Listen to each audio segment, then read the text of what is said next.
first 14-game winner in the National League. Next on Channel 9.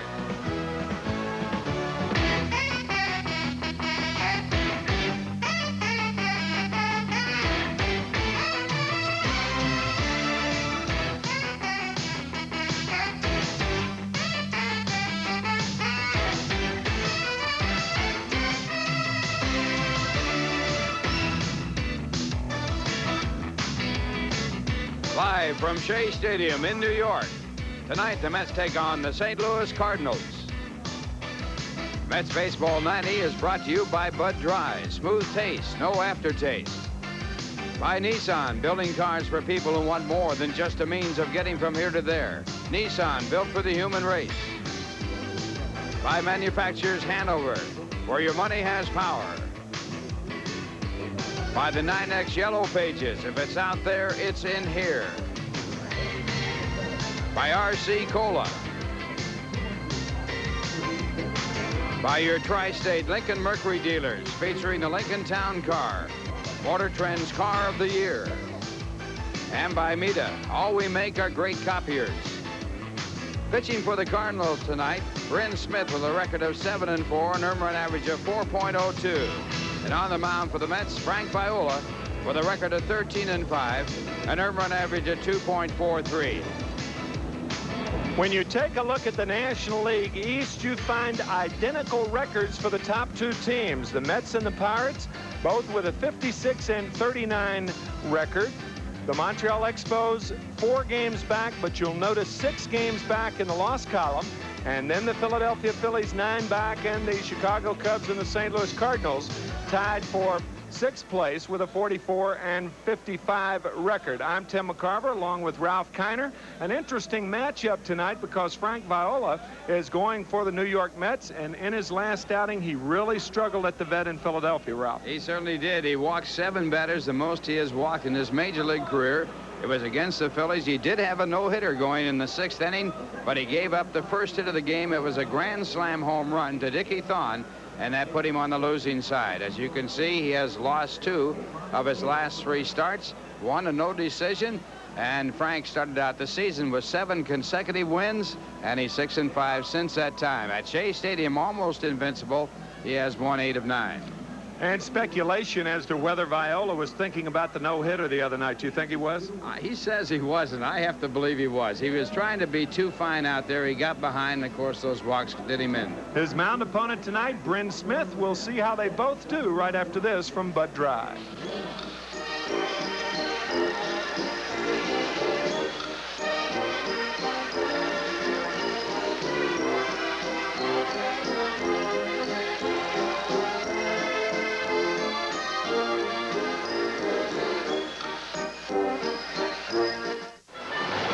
As you might expect, a very nice crowd on hand to see the Cardinals and the Mets play each other. The Mets 6-1 this year against St. Louis.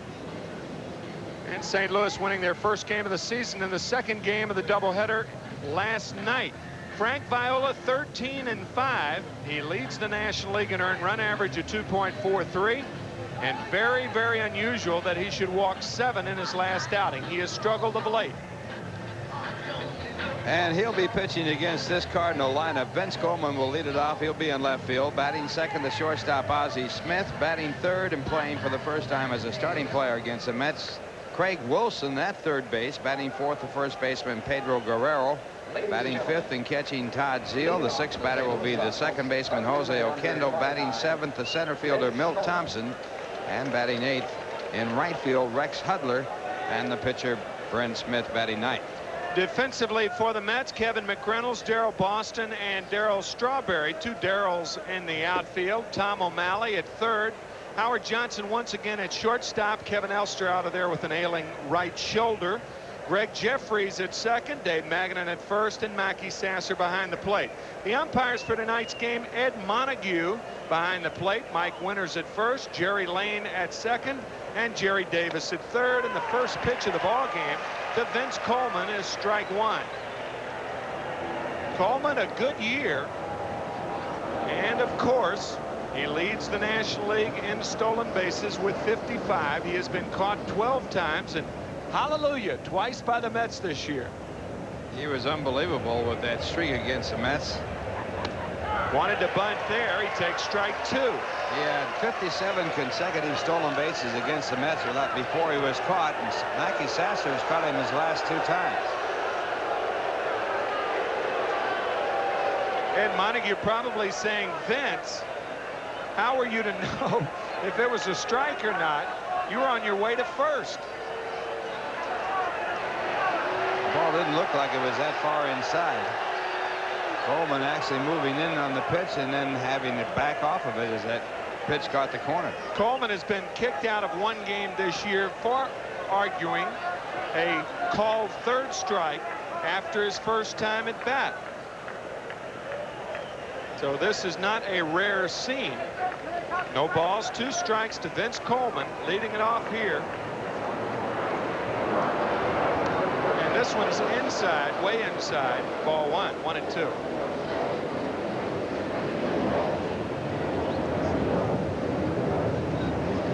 Coleman got into an argument with the home plate umpire in a previous ball game and was suspended as he was ejected from the game when his bill of his cap hit the umpire in the nose. I believe it was Ed Montague.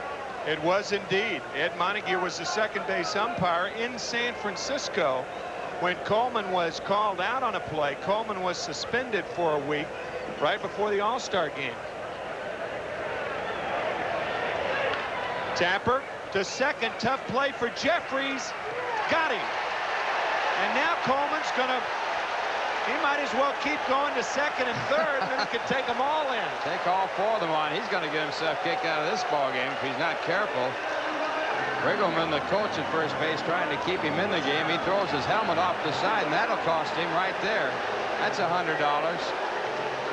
So Coleman having a rough first at bat. I don't think he's through. He's looking at Ed Montague. Vince Van Gogh is trying to go, and if he says something to Montague, he might be gone. Ozzie Smith trying to keep him away from Montague, and Coleman doing everything he can to get kicked out of this game. Umpire showing a lot of tolerance right there. Red Shandy still out protecting Vince, and that's usually what a manager will do. There's no way to tell whether he was out or safe from the dugout, but your manager goes out to protect your player. It was close, and we'll look at it again. He's full with the changeup. Jeffries will have to really hurry to get him. He comes in, one-hands it, transfers the ball, to throw to first base. Boy, he looked safe. Safe from here. Vince thought he was safe. Red Shandyst returns to the dugout. Red Shandyst with more managerial tenure than even Whitey Herzog, the man he replaced. Herzog with the Cardinals 10 years and a few more games. Ozzie Smith takes ball 1. A frustrating year for the Cardinals and for some of their players, for whom Dow Maxfield, the general manager of St. Louis, has said for the most part that they're going to have a difficult time signing. Ozzie Smith's contract is up next year. 2 balls, no strikes to the Cardinals shortstop. At one point they had 11 men that they had to sign. There's a strike. 2 balls and a strike to Ozzie Smith. And some of those players making big salaries. And the rumor is the Cardinals are looking at the bottom line, and not many of those players will be signed, if any. Ken Daly is one, and among other teams, as Smith lifts this one down the right field line. Strawberry coming hard, but can't get to it. So it's 2-2 to Smith. Among other teams mentioned in the Ken Daly trade, the New York Mets. Any team would better themselves to get Ken Daly, a superior left-handed pitcher. Frustrating year for the Redbirds.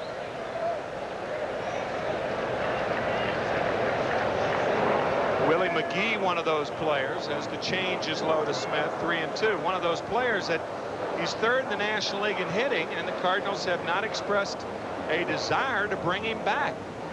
There he is, and at one time the MVP for the St. Louis Cardinals with a .353 batting average to lead the league. That was 1985. Sharply to left field, but there's McReynolds. 2 outs here in the first inning.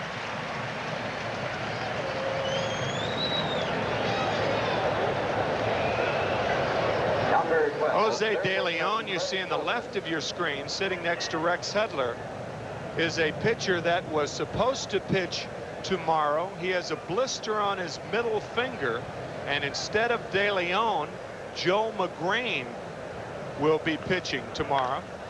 This one hit deep to center by Craig Wilson, but the ever-present Darrell Boston is there to haul it in.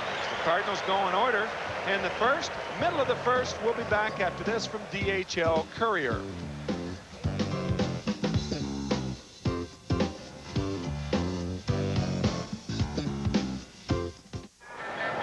The Mets had beaten 3 Smiths this year. Bryn Smith, Dave Smith, and Lee Smith. The numbers on Bryn Smith. And the lineup for the New York Mets. It'll be Howard Johnson leading off. He'll be at shortstop, batting second, and playing first base. Dave Magadan batting third. The second baseman Jeffries batting fourth. Strawberry in right. McReynolds, the batter, batting fifth and left. Mackie Sasser, the catcher, batting sixth. Tom O'Malley, the third baseman, batting seventh. Darrell Boston, the center fielder, batting eighth, and Frank Viola batting ninth. And as you saw, the first pitch, a changeup to Howard Johnson, predictably from Smith. And another change is low, 1-1. Johnson wanted to bunt, but that kind of gives you the book on Smith right off the bat. He is an off-speed pitcher, a contact pitcher. Howard Johnson, his numbers have increased since the first week in June. He's been batting .287 since then. Cut fastball is inside. 2 balls and a strike. He features a palm ball for his change of pace, and he does have fine control.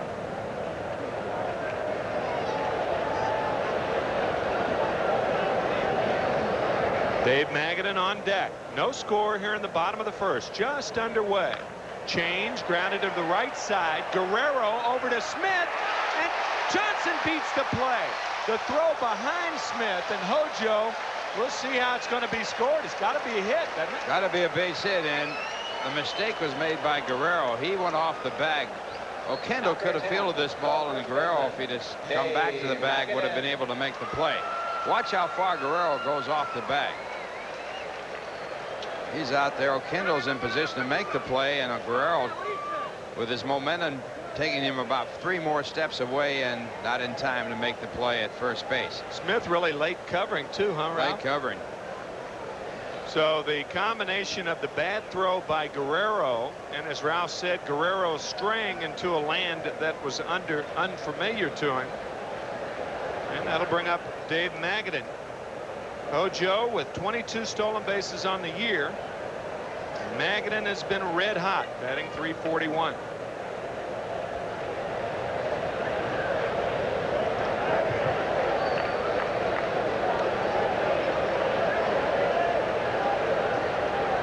Johnson a fake break at first base, and the fastball is outside and high. 1 ball, no strikes to Dave Magadan. Look for the hit and run. Defensively for the Cardinals, Coleman, Thompson, and Hudler, Rex Hudler in right field. Craig Wilson at third. You're familiar with Smith and Oquendo. Guerrero over at first, you know. Todd Zeile behind the plate, a rookie, and a fine-looking catcher. He has thrown out 28 of 83 on the season, about a 40% average. And he's loosening up the chicken bone.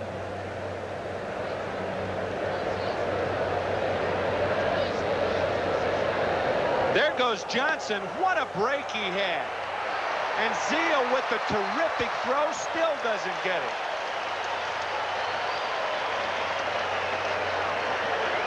Also helping out in the play, Dave Magadan, as he squares around to keep the catcher back. He's into that bunting position, and that keeps the catcher from coming out as he takes the pitch, and Zeile with a very good throw. throw is stolen off the pitcher. Absolutely. Johnson with about 4 steps before Smith got rid of the ball. The throw was tough to handle, and yet Zeal made it close at second. 2 balls, no strikes to Magadan. And he's going to bunt, and it's a beauty. Tough play for Smith. Magadan has an infield hit.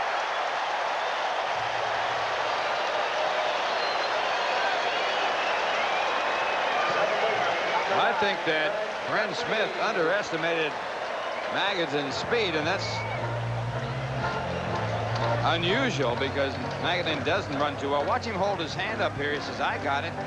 Now as he reaches down to get it, the throw is wide, and Magadan has the play beat. So the Mets now with runners at first and third and no one out. Boy, that's a blueprint right there. That accomplishes 2 things. Gets Johnson over to third and also gets Magadan on first. Bunt for the base hit. You wonder why Guerrero's holding him on. Greg Jeffries is the batter with first and third. Nobody out here in the bottom of the first. No score.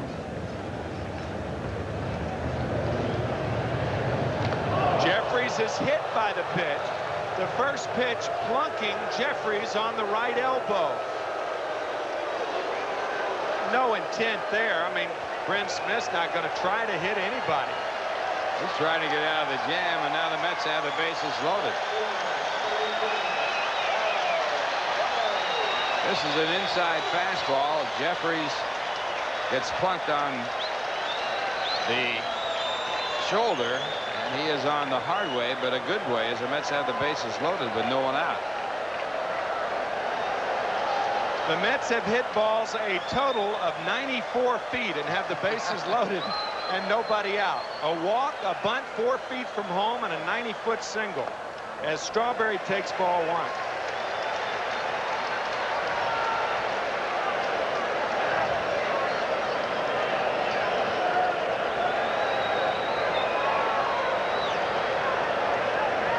Darrell steps out.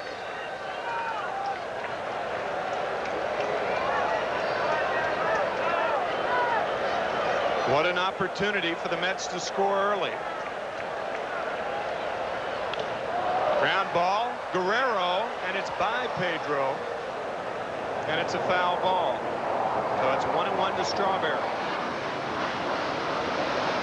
That ball very close to being a fair ball, however.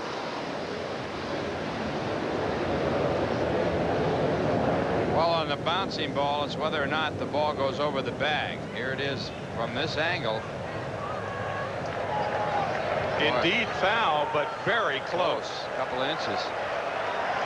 1-1 to Strawberry. Bases loaded, nobody out. Inside corner.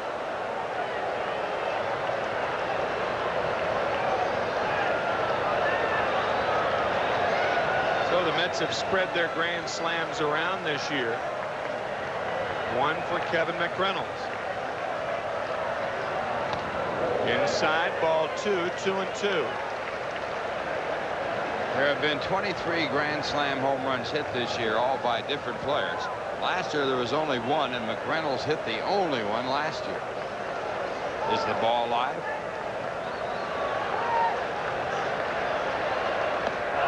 Strawberry down on strikes, and that is an unfamiliar pitch that Smith has just come up with. It looked like a split finger fastball. It may have been a slider, but the Mets have never seen that pitch. Well, the bottom drops out of this one as Darrell goes for it, and it looks like it's a split finger fastball. He throws a palm ball, but it doesn't have that much action. It's just a change of speeds with a little downward movement. That ball had a lot of downward movement, much like a split finger fastball. So Strawberry has struck out. The bases remain loaded. 1 out, and McReynolds the batter. Curve is low. Ball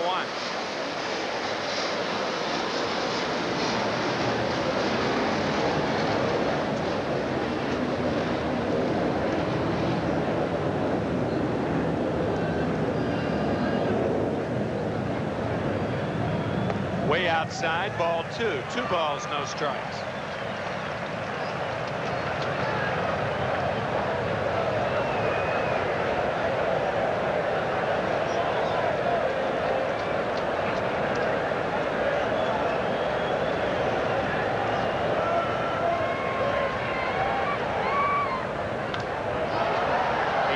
pitch and fouled it off. 2 balls, 1 strike.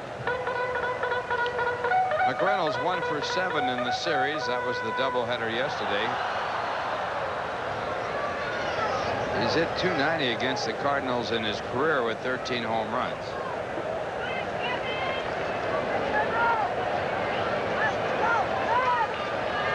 Two balls, 1 strike to McReynolds. Bases loaded, 1 out, no score here in the first. Low, ball 3. 3 balls and 1 strike.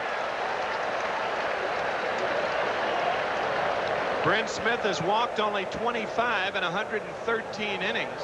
Always around the plate. So a good hitting position for McReynolds here.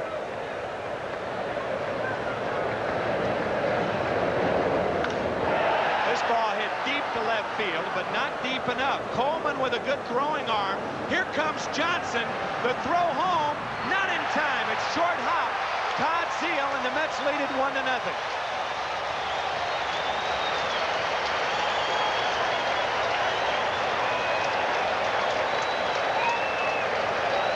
Alertly, Magadan to third and Jeffries to second base. 1-0 New York. Well, a play similar to this in the 6-1 win by the Mets in the first game of the doubleheader yesterday.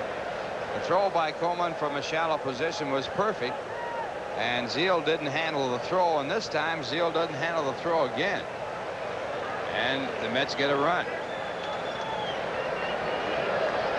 Yeah, that throw's not that by no means perfect, though. That's that in between. Well, hop. it's a little close to the catcher, but yeah. I mean, I'm talking about on line. Line drive by Sasser, left center.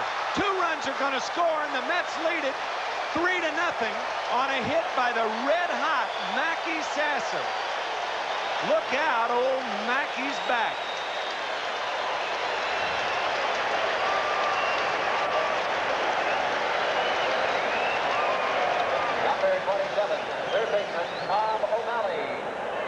Well, Sasser in his last 12 games hitting .469 before this base hit.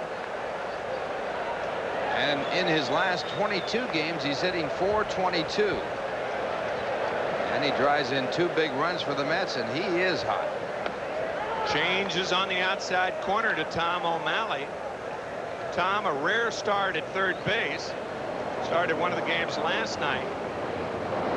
Kevin Elster out of there with a sore shoulder. His shoulder is being rested.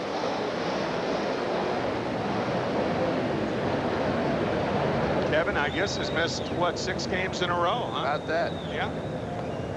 Inside, ball 1, 1-1.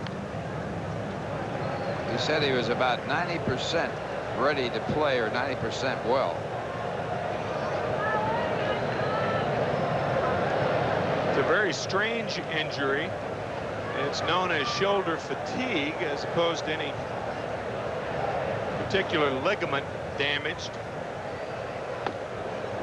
2 balls and a strike to O'Malley. I'll tell you what, Ralph, there are just so many things that the arm goes through, the throwing arm, the most unnatural position to begin with.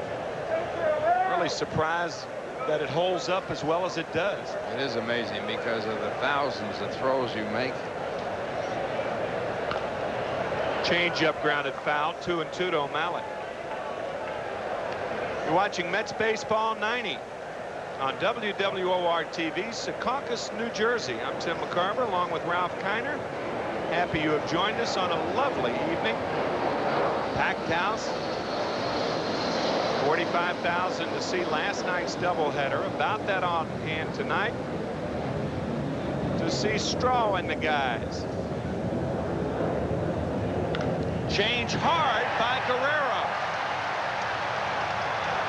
Sasser has that sprained ankle. He will stop at third base as O'Malley has singled, and the Mets are not through. They have runners at first and third, 2 outs, and Darrell Boston coming up. O'Malley picking up his first hit in this series. He's been 0 for 6, and he slashes this one off of the glove of Pedro Guerrero. This ball deflected and down in the right field foul area. Over there quickly is Hudler, and he holds O'Malley to a single. Here's the swing. O'Malley putting a good move on this one. And the Mets now have their 8th batter at the plate as Bud Harrelson looks on. Talked about Cardinals defecting in the top of the first. Now we're talking about balls being deflected in the bottom of the first as the curve catches for Boston. No balls, 1 strike to Darryl Boston. A big cog in the Mets machine. What a job he has done. Can't be understated. Or I should say it can't be overstated. Sharply foul, 0-2. Well, he was 4 for 4 in the first game of the doubleheader that the Mets won 6-1. And he comes into this game over his last 10 games hitting .433 and his last 18 games hitting .339. And he was released by Chicago. They said, we can't use you. Frank DiPino now, the left-hander, up and throwing for the Cardinals.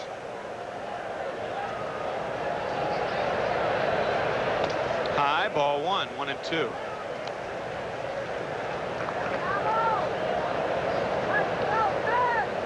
Rick Reed has given up 2 runs to the Philadelphia Phillies in Pittsburgh.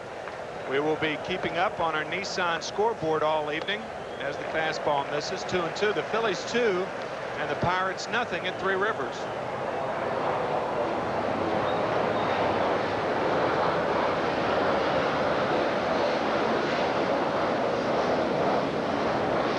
Two, 2 out, 2 on, 3-0 New York. 4 hits here in the first inning. Ball 3, 3-2, so that means O'Malley will be off and running. And Frank Viola on deck, and you know Viola's got to love this. If he doesn't, all you have to do is look over there and you see 5 other starting pitchers hanging from the dugout, loosening up their arms, saying, Frankie, we can handle this. 3 in the first. Sharply to right center. Over is Thompson, and it's over his head. Viola's going to get more as a misplayed ball hit to center field, plates 2, and it's 5-0 New York. Brother. Well, Red Chandies watching disaster take place here. And this is the worst feeling an outfielder can go through when you run under a line drive, and that's exactly what Thompson has done. You look for some place to hide, and there's no place to go. He just ran right in under that line drive. It goes over his head, and when you chase it down, you're thinking of everything in the world. I bet. Number 29, the pitcher, Frank Viola. So Boston ends up at third, and he's running hard. Now he shifts into the other gear as he runs very hard there as he sees the ball go over the head of the center fielder Thompson. 1 if by Land, 2 if by sea, 3 if by Thompson, as Viola wanted to contribute, but a liner to Ozzie Smith ends it. What a miserable inning for the St. Louis Cardinals. The Mets strike 5 times and lead 5-0. We go to the second after this from Bud Dry.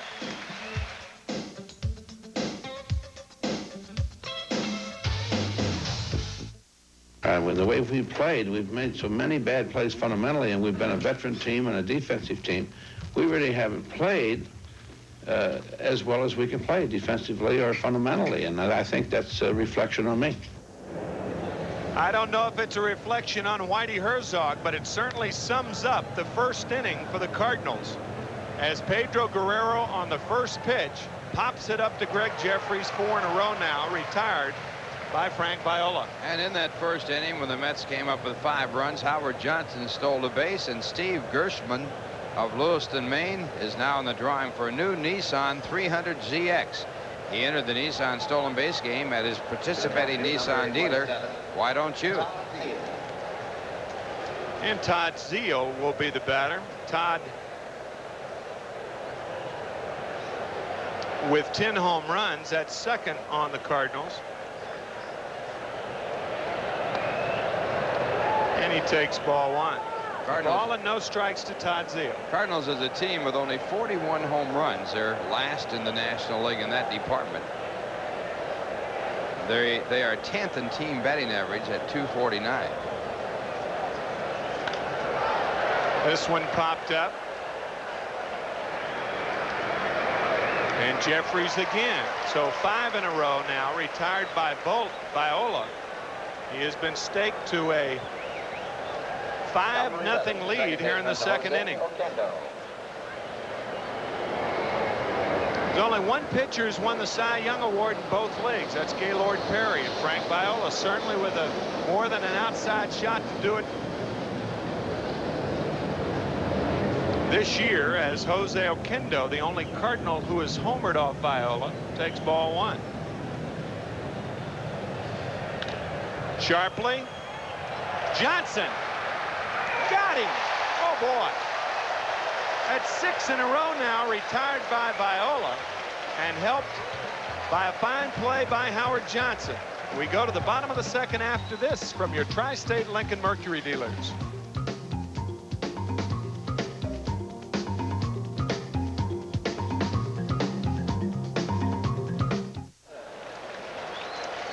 A lot of happy Met fans here in the stands.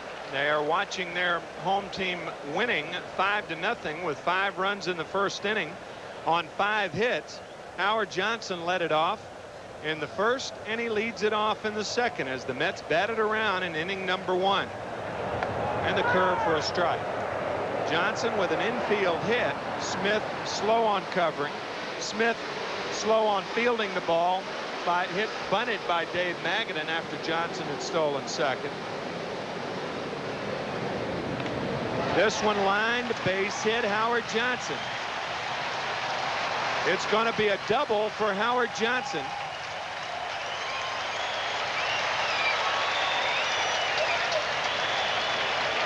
Hojo's 22nd double of the season. That puts him 3 back of the team leader, Greg Jeffries, who has 25 two-base hits, and Howard Johnson now has hit in 7 consecutive ball games. He's had 9 hits in his last 23 at-bats. And Dave Magadan now the batter. Magadan a bunt base hit in the first. After Magadan had bunted, Jeffries was hit by a pitch. Strawberry struck out, and think of how closely the Cardinals came to getting out of the inning. Had Coleman's hop been a true hop, the Cardinals retire the Mets without a run. Because of the in-between hop, the Mets end up scoring 5 times. Outfield double play. Yeah. A shallow ball hit to Coleman with the bases loaded and 1 out. His throw was an in-between hop that handcuffed Todd Zeile. Todd couldn't make the play, and Johnson scored. And then the gates were really open. 1-1 to Magadan. All those little things really can turn a ball game around. That's why you can never be sure.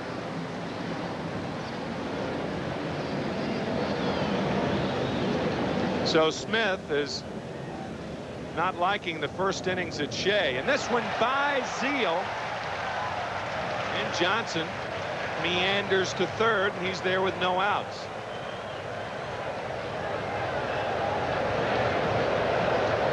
That should be scored a wild pitch. If it is, it's his 2nd wild pitch of the season.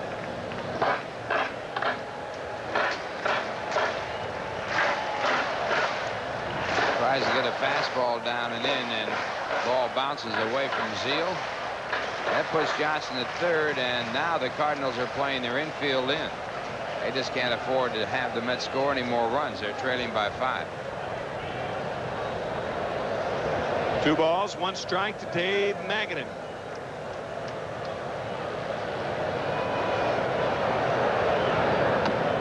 Curve on the outside corner, 2-2 to Magadan.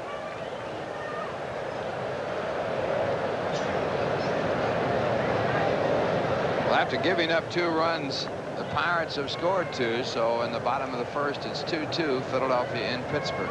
It's like Pittsburgh's still batting, too. Rick Reed going for the Pirates at 3 Rivers. Change, foul back.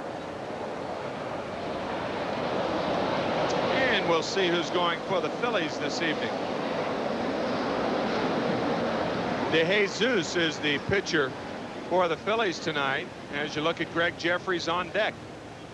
Jose De Jesus, the fine right-hander.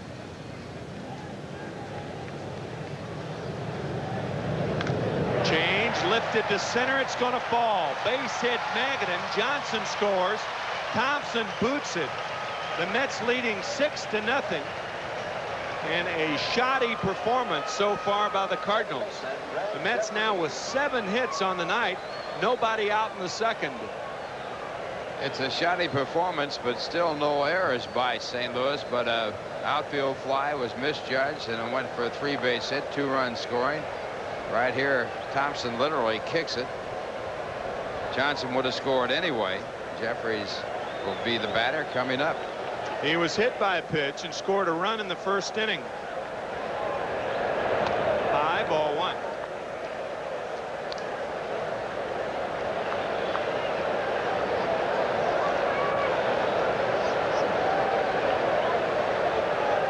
Greg third in the National League and doubles with 25. Change. This one hit fairly deep to right field. Hudler back. And he makes the play at the edge of the warning track. 1 out, and that'll bring up Darryl Strawberry. Right fielder, Darryl Strawberry. And the Pirates are out now after 1. It's 2-2. Philadelphia and Pittsburgh. Mets and Pirates tied up. They are in a flat-footed tie.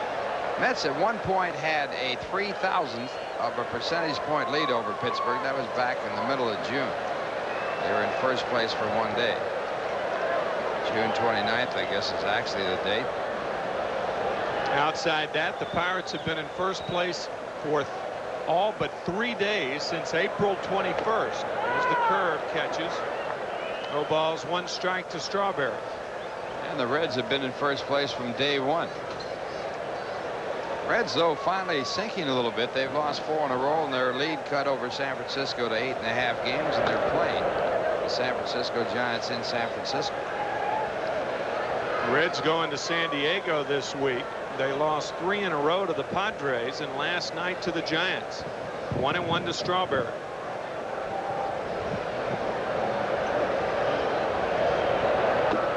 Low.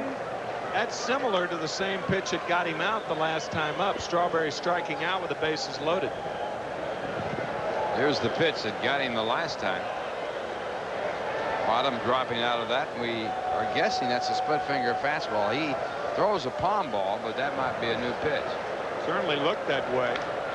Strawberry jammed. He pops to second base. Oquendo 2 outs.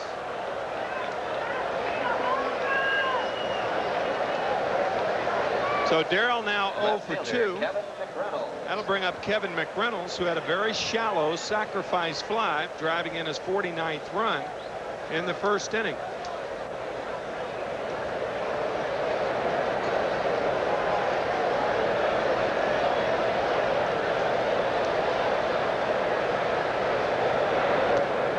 Low, ball 1. 6-0. Mets on top. We're only in the second. These two teams meet again tomorrow. David Cone against Joe McGrain, and then on Sunday, Doc Gooden against Jose De Leon. Doc's probably thinking, I had to miss this game. Team All of these team starting scores pitchers 6 are thinking, runs, right? they're all thinking that. Frank Viola working on 3 days rest. David Cone the same tomorrow. First 2 balls and a strike to McReynolds. First time that Viola has worked on 3 days rest this season. Last year he worked on 3 days rest 3 times. Had a record of 1 and 2, but he had an earned run average of 1.71, even though he won 1 and lost 2. Fly ball, shallow center. Hudler in. Oquendo back, and it's Hudler who has to make a diving play to end the inning. The Mets score another one, 6-0 after 2. We're back after this from Midas.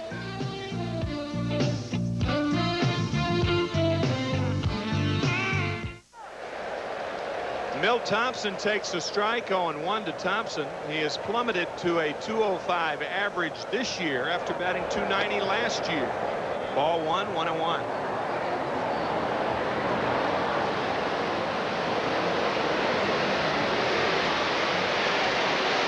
Good fastball, blew it right by him. A ball and 2 strikes to Thompson.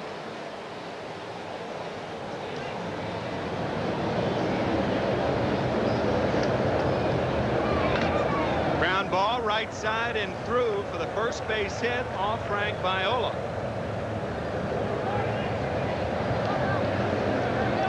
Thompson with a lifetime batting average over 6 years of 289, hitting just a shade over 200 this year.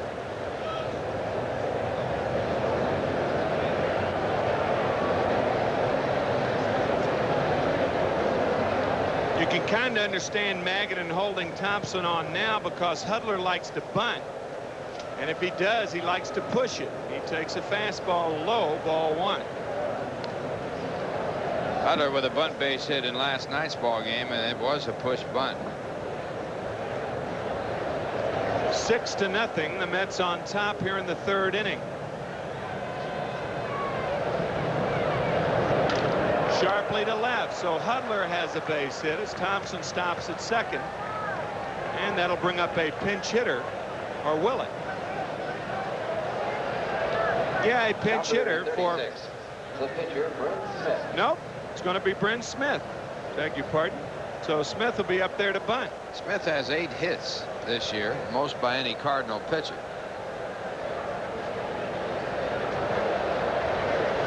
Also has 8 sacrifices. We'll see whether Red Shandiest elects to bunt with Bren or hit with Bren. I'd have to bet he's bunting with him because it's early in the ball game. 6-0. As you well know, is not a great lead. Sid Fernandez had a 9-0 lead the other night, and the Mets barely won it 10-9. I'll tell you, the whole left side of the infield is open, and he's squaring to bunt. And he's bunting. Viola will go to first base, and that's the right play. You don't take any chances with a 6-run lead. So the sacrifice successful.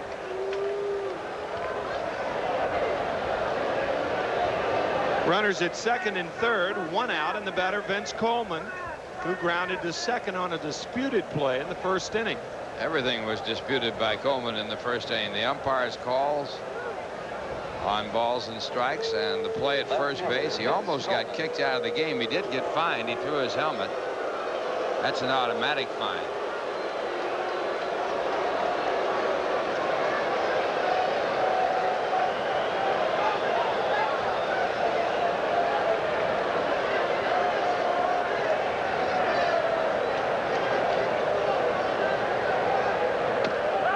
On the inside corner, strike 1, 0-1 to Coleman.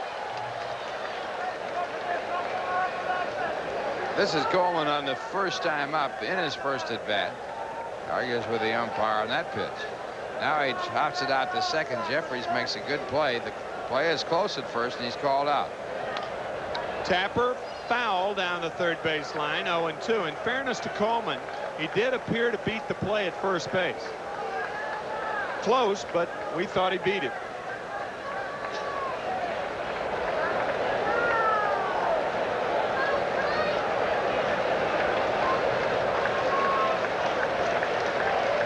The Cardinals won the division and the pennant in '82. They won the pennant in '85. They won actually the World Series in '82. They won the pennant in '87. Coleman fouls it back, 0-2. So 3 times during the 1980s did the Cardinals win the National League pennant, and once the National League or the World Series. Got beat by Viola in the 7th game of the World Series. That was in '87 when Viola pitched for the Minnesota Twins. The Cardinals did beat Frank in Game 5. That was the game when Tom Lawless homered. That was his first home run in his last 485,000 at bats or something. He really surprised everybody. 400. Well, maybe not quite that long, but it was a surprise. That does take into consideration quite a few years.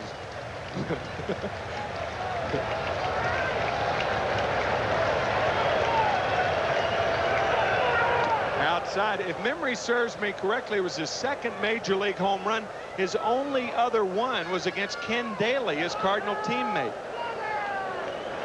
So that was surely a shot heard round the block.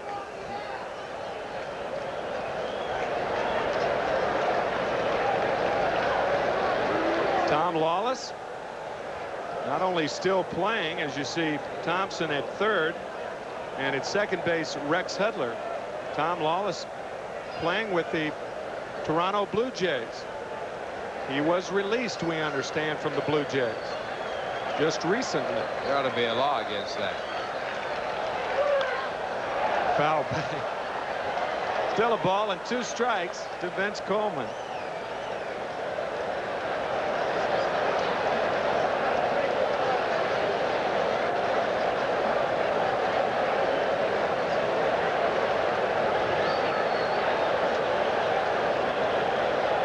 Six nothing Mets on top. 6-7 and 0 for the Mets.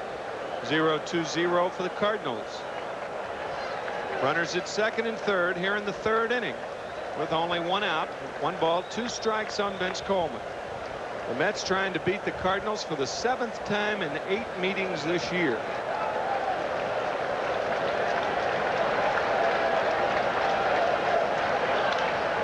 Fly ball to center field.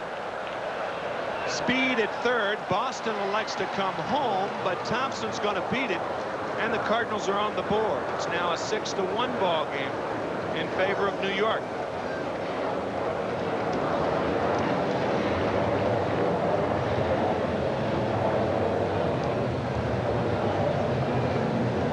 The thing about the Cardinals' demise this year, Ralph, it's not a lack of hitting as much as it is a lack of fundamentals. You heard Whitey Herzog say that his defense has let him down. Of all things, the Cardinal defense, their strength throughout the 80s.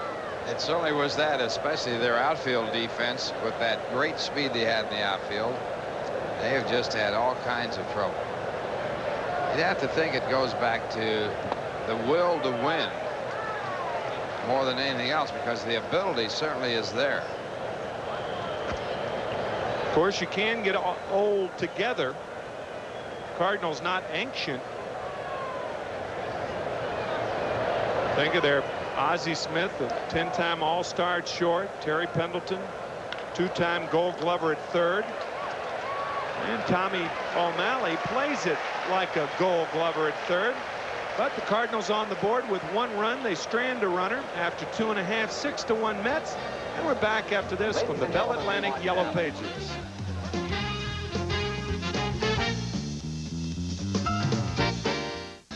And attention all Tropicana Team Mets Club members.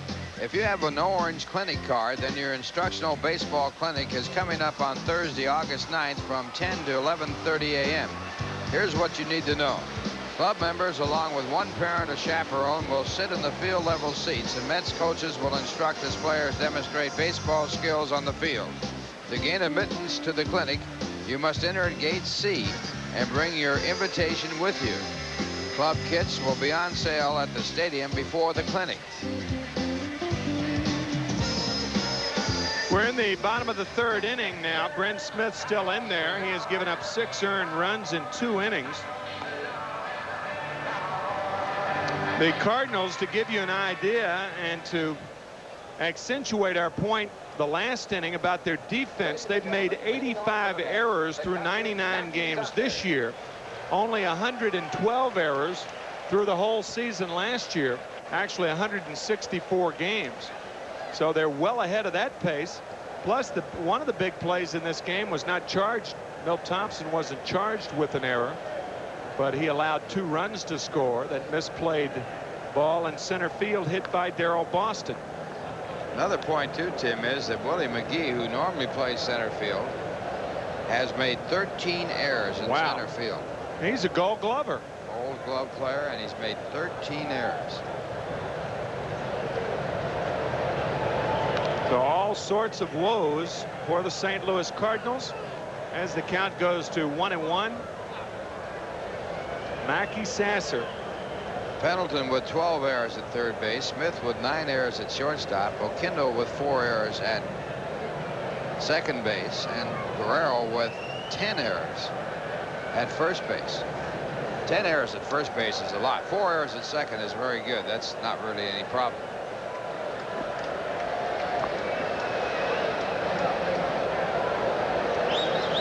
Actually, one of those errors of Oquendo's was at shortstop, so only 3 at second because he leads second baseman in the National League in fielding percentage as Sasser rifles one to right. I mean, he is on fire, Ralph. Boy, that's to put it mildly. Let's check out the Nissan National League scoreboard. Philadelphia 2, Pittsburgh 2. They each scored in the first inning. Now they're in the bottom of the second. Chicago playing in Montreal. It's in the fifth inning, no score. Houston later against San Diego. Cincinnati against San Francisco. Atlanta against the Dodgers. As we mentioned, San Francisco trailing by 8.5 games. Now they're in second place to Cincinnati. Tom O'Malley now the batter. He singles sharply to right field and scored a run in that 5-run first. 8 hits now for the Mets. And look at Doc Good. Now you got to be saying, Doc's got to be saying, man, why am I pitching Sunday? He was moved forward to Sunday because of that muscle imbalance in the back of his right shoulder. He was scheduled to pitch tonight. Yeah, right. He would have pitched left-handed if he knew he was getting 6 runs. Doc's probably thinking, I could have helped in that 5-run first inning before Viola made the last out. 2-0 to O'Malley.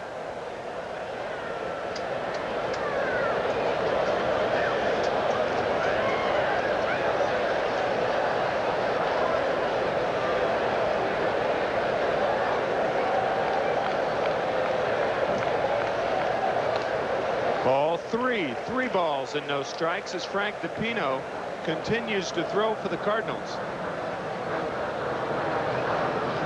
You're wondering about San Francisco being 8.5 out. Of course, they picked up a couple of games. They were over 10 out. As you look at DiPino throwing in the bullpen. And now we got Red Shandy's coming out the mound. We're going to have a pitching change. I think you're right. I don't think he's going to wait until Smith walks it. Going to say about that, Tim, in 1964, the team you were playing with, the Cardinals, were 11 games out as late as August 23rd, and they went on to win it. I remember very well as Red Shandy's indeed makes the move. You saw the Cardinals with only 3 complete games on the season. That's the lowest in the major leagues. So their bullpen has really had a lot of calls, and this call to the bullpen is brought to you by New York Telephone, who reminds you that we're all connected.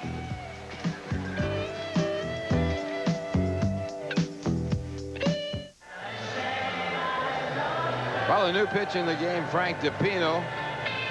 DiPino with a record of 4 wins and 1 loss. He has an earned run average of 4.34. He's had 2 saves. He has walked 16, struck out 29, giving up 58 hits in 45 2/3 innings. His second appearance in this series. Worked a 1-2-3 inning in the 8th inning of the Mets' 6-1 win in the first game of the doubleheader. Frank DiPino signed with the Milwaukee Brewers. He went to the Houston Astros in the Don Sutton trade back in 1982. On to the Chicago Cubs in 1986 for Davey Lopes. The Cubs, or I should say the Houston Astros. He went for Davey Lopes. The Astros getting more insurance in the outfield and in the infield. Rather unheralded with the Cubs, but he has done a fine job for the Cardinals the last 2 seasons. He won 14 in a row over the last 2 seasons. It was stopped this year on June the 13th. Pittsburgh ended that string. He enters this game with a count 3 balls and no strikes to Tom O'Malley. 6-1 Mets here in the 3rd inning. And O'Malley takes strike 1.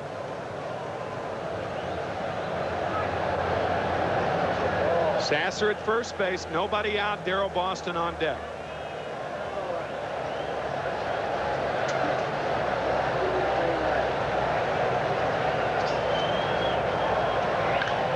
Sharply to right field, base hit. Sasser's going to make it at least to 3rd. O'Malley to 2nd. And the Mets are threatening once again with runners at 2nd and 3rd and nobody out.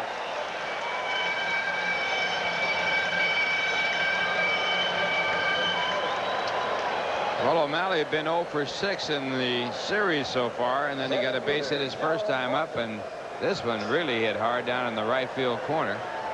So O'Malley contributing his 2nd hit of the game, and Sasser, who had singled, goes to 3rd base.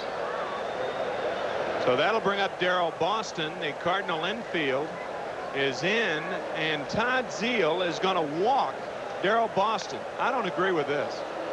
I think you ought to try to go after Boston, and then you got Viola if you get Boston on a pop-up or a strikeout. Red Shandy's, however, going for the intentional walk of Boston. Even if you get Viola, you got Johnson hitting with the bases loaded and 1 out. Yeah, you set up a little more of a chance to get out of the inning if you do walk him, although Boston has been hot. He's had 6 hits and 9 at-bats in this series. But it is a lefty against a lefty in this situation. Yeah, why do you bring the left-hander in to pitch to a switch-hitting Johnson or Boston? Now, Hall of Famer Red Shandy elects to walk Boston. Bases now loaded once again. Nobody out. Viola, the batter, he lined to short in the first inning to end the first inning. They're hoping to get a 1-2-3 double play, if possible, at least a double play to the catcher in the middle.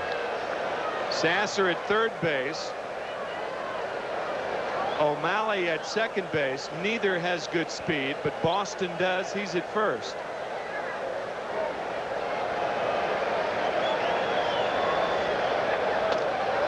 Just blows 2 by Viola. 0-2 to Frank. Viola has driven in 3 runs this year. He's had 7 hits.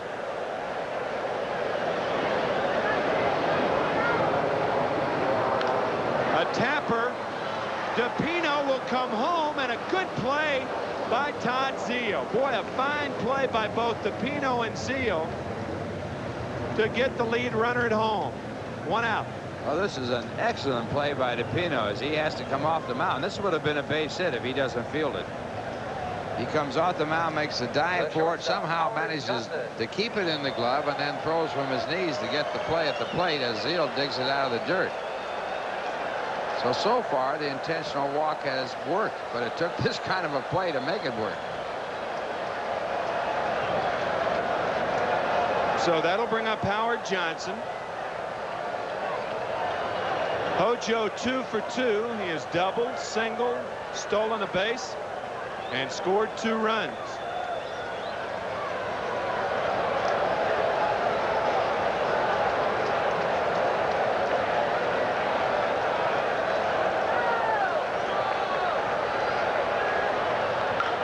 This one hit deep but foul. No balls, 1 strike to Hojo.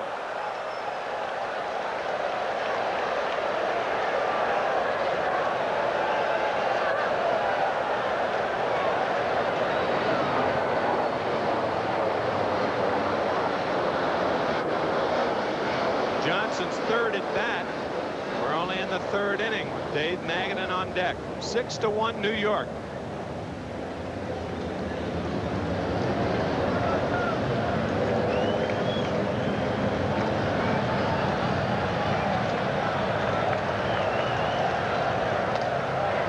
Just misses outside. DePino throwing very hard. 1-1 to Johnson.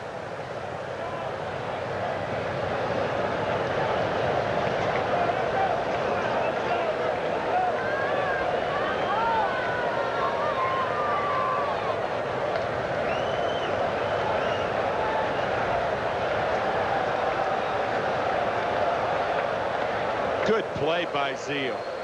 2 balls, 1 strike to Howard Johnson.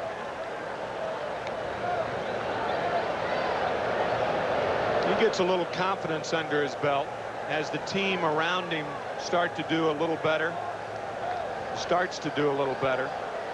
He is going to be a fine young catcher, I'll tell you. He's got some power. He's got some tools defensively too, and you look at that first. With catching, you look at that first. All the other stuff is gravy. You got to hit a little bit. Johnson fouls it away, 2-2. So if you hit a little bit, it's gravy. If you hit a lot, it's sauce.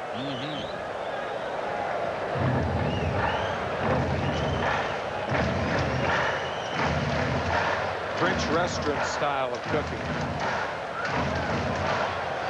Bryn Smith, early shower this evening. Mackey Sasser 2 for 2 on the night. 2 RBIs to continue his hot hitting. Only one out here in the third inning. 9 hits for the Mets.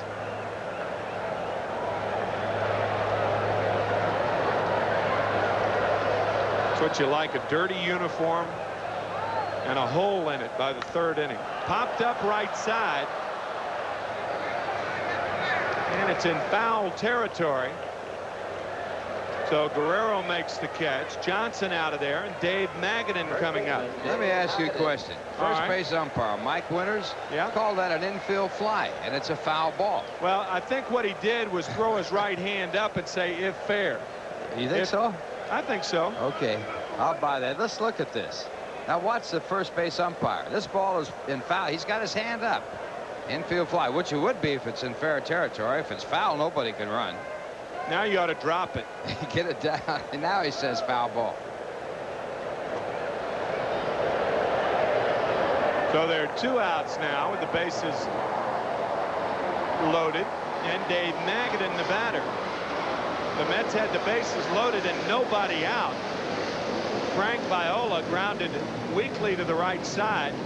Marvelous play by Frank DePino. Good play by Zeal to force Sasser at home, and now Johnson has popped out. Dave Magadan is 2 for 2 with an RBI and a run scored on the evening.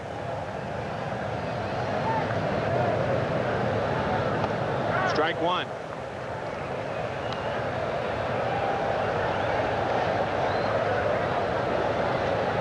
I'm guessing that's what Mike Winters was doing at first base. Well, it's not a it's not a mistake. It's just interesting that he call it an infield fly. If it were in fair territory, of course, the rules there to protect the runners, you have to protect them from the intentional drop of the ball in a double play.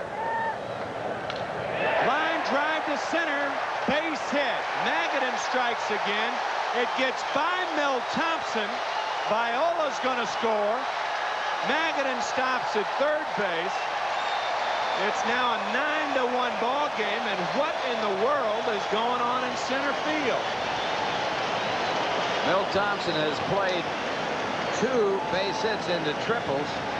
One of them really should have been caught. It wasn't even a base hit as he ran under it. And this one gets by him as he runs across, trying to cut it off and never did catch up to it.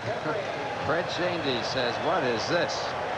Magadan hits it hard, but this is really basically just a single. That's a well-hit ball. Thompson going straight across, and it goes right by. So by the time he corrals it, 2-run score. And another one scores. Boy. Magadan ends up at third base, and he gets credit for a triple. You remember the game in St. Louis, that second game, the last time, the only time the Mets have been to St. Louis this year. Thompson was playing right field. He booted a ball, and that cost the Cardinals a win. Booted a ball in the 9th inning. Viola happily rounding the bases. It's 9-1 New York, and here's Jeffries. Ball 1. Magadan now with 4 RBIs, 2 singles, a triple, his 4th triple of the year. Man. Sizzling. Tapper toward third. This is trouble. And Wilson can't make the play as Magadan scores. 10-1, Mets on top. Some days you ought to stay in bed.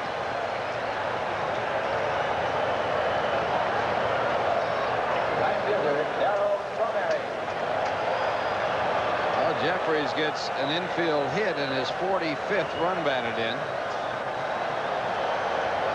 As Magadan scores on the play, Craig Wilson, the third baseman, gets to it, doesn't really get good possession of it, so he doesn't throw the ball, and Jeffries gets an RBI base hit. Really nothing Craig Wilson could do on the play but eat it. So credit Jeffries with an RBI on the infield hit. 11 hits now for the Mets.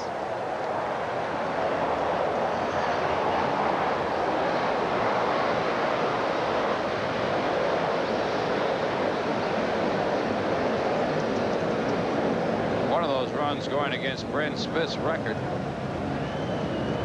Scoreboard has 10 hits, but I've got 11 hits down for this inning. 5 in the first inning, 2 in the second inning, and now they change it to a pair of ones. EO 11, 10-1 Mets on top. We're only in the third inning. Strike on the corner. Of course, Buddy Harrelson's probably remembering Wednesday night in Philadelphia. Get some more.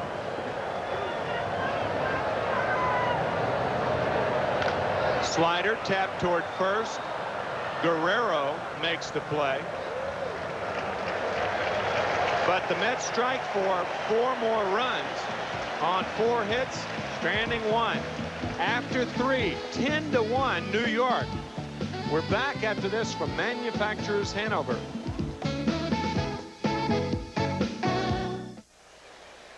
This game is brought to you in part by the New York Telephone, who reminds you that we're all connected, and by MetLife. 10-1 ball game, top of the 4th inning. To call it for you, Ralph Kiner. Okay, Tim McCarver, and the first pitch by Frank Viola is taken for ball 1. Craig Wilson will lead it off here for the Cardinals. He saw one pitch his first time up and flied out to center field. And that pitch, ball for ball 2. Wilson, a newcomer to the major leagues, batting in the 3rd position in the batting order. He's hitting .211. Made his major league debut last year at Shea as a pinch hitter in September. And he pops it up. It will be playable. Greg Jeffries, the second baseman for the Mets. 1 away. Ralph looked at the Nissan National League scoreboard. Over in the juniors circuit, our Nissan American League scoreboard shows the Yankees over Cleveland 3-0, 4-1 in game 2. So the Yankees could sweep a doubleheader from the Indians this evening. Boston over Detroit 1-0 in the 4th. 1-0 Toronto over the Texas Rangers, that game in the 5th. 3-1 Chicago over Milwaukee. 1-0 Minnesota over Oakland. Chicago and Oakland going at it in the American League West. 2-0 Baltimore over Kansas City in the 3rd inning. And California at Seattle later on this evening. And now this ball topped to the shortstop. Pedro Guerrero, the batter. A high throw by Johnson, but it's pulled down by Magadan, and Guerrero is out. Guerrero wasn't running hard either. Guerrero hitting .288 coming into this game with 65 runs batted in. High chopper. Johnson's throw is high. Good play by Magadan. Johnson's Hojo, helping him jump. Yeah, Hojo. Watch Hojo throw it and jump. Well, you see Magadan jumping there. You saw Johnson jumping. Here he is one more time. Watch. Whoa, get up. So 2 quick outs, and the batter is Todd Zeile, who fouls off his first pitch. Zeile popped up the second, his first time up. Zeile with 4 hits and 28 at bats against the Mets. One of the 4 hits, so a home run. Makes his home in Rancho Mirage, California.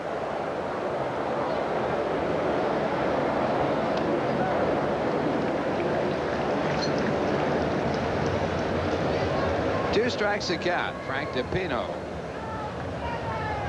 getting a little drink of water after his first inning of work. And the fastball high.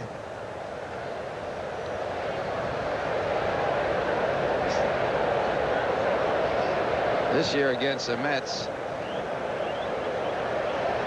Todd Zeile had a home run in the 9th inning to tie a ball game up against John Franklin. There's one taken away by O'Malley, the 3rd baseman. So Zeile robbed of an extra base hit, and that will be a 1-2-3 inning by Frank Viola. And the score at the end of 3.5 innings, the Mets 10, the Cardinals 1. Now here's a word from New York Telephone.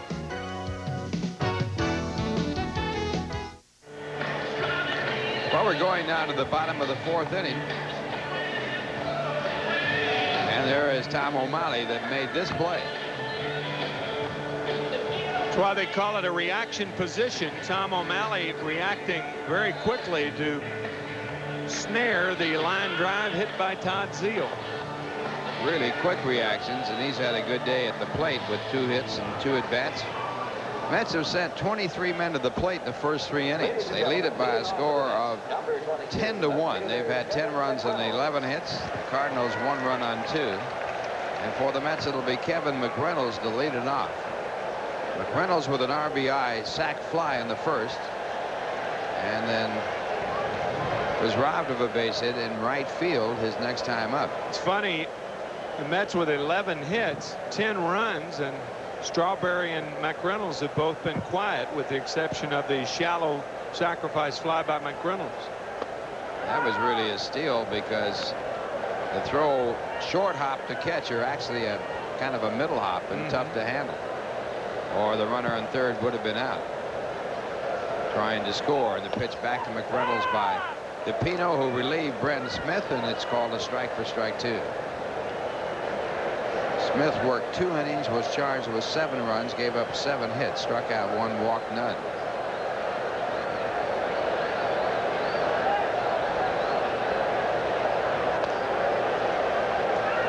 And the breaking ball for a ball 1-2. When DePino came in the ball game to pitch to O'Malley, the count was 3-0. If he had walked O'Malley, a walk would have been charged to Brent Smith. As it turned out, O'Malley doubled, and the double was charged to DePino. 1-2 pitch, and it's lined in the center field. So McReynolds is off the snide as he gets a base hit. And now only Strawberry and Viola have yet to have a base hit in this game. You know, there's only one thing better than the Mets win. That's celebrating that win with an ice cold Budweiser. Mets fans, this Bud's for you.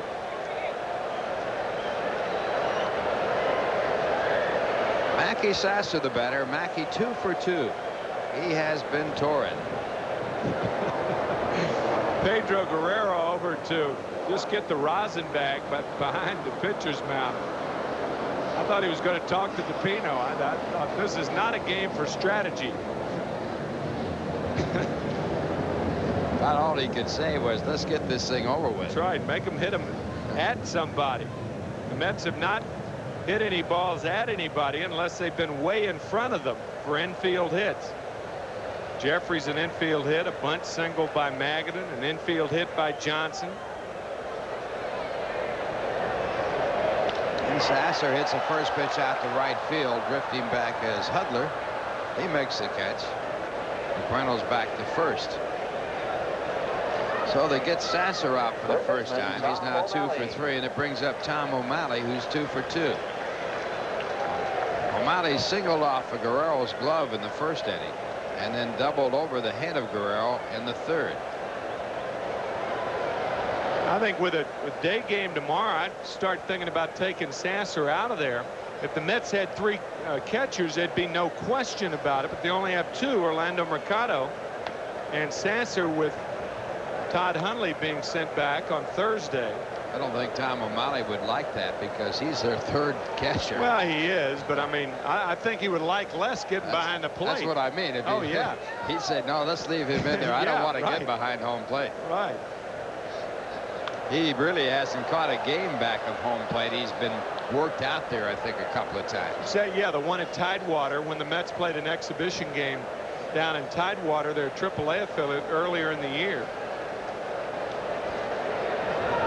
1 ball, 1 strike to Tom O'Malley. O'Malley with 54 at bats with the Mets. He's had 13 hits, 5 of them doubles, and 2 of them have been home runs, with one of his home runs winning the ball game against Montreal in extra innings, and that was the turning point for the Mets. Went on to win that series, and they went on to win 10 consecutive series before losing 2 in a row. And the pitch back, a ball, and it's 3 balls and 1 strike.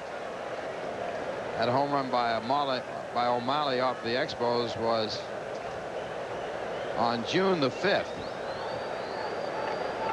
Rorschach gave it up. Sidearm right-hander for the Montreal Expos. The 3-1 pitch, and it's fouled on the left side.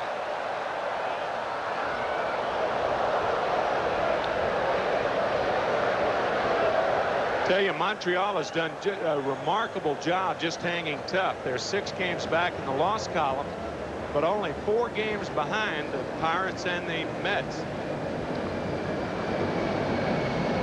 Most of the experts picked Montreal to be in last place when they lost all those pitchers. Traded away some when they got Langston, and then Langston walked on it. This ball grounded in the hole, a base hit. So O'Malley 3 for 3. And going to second, Kevin McReynolds, and holding there.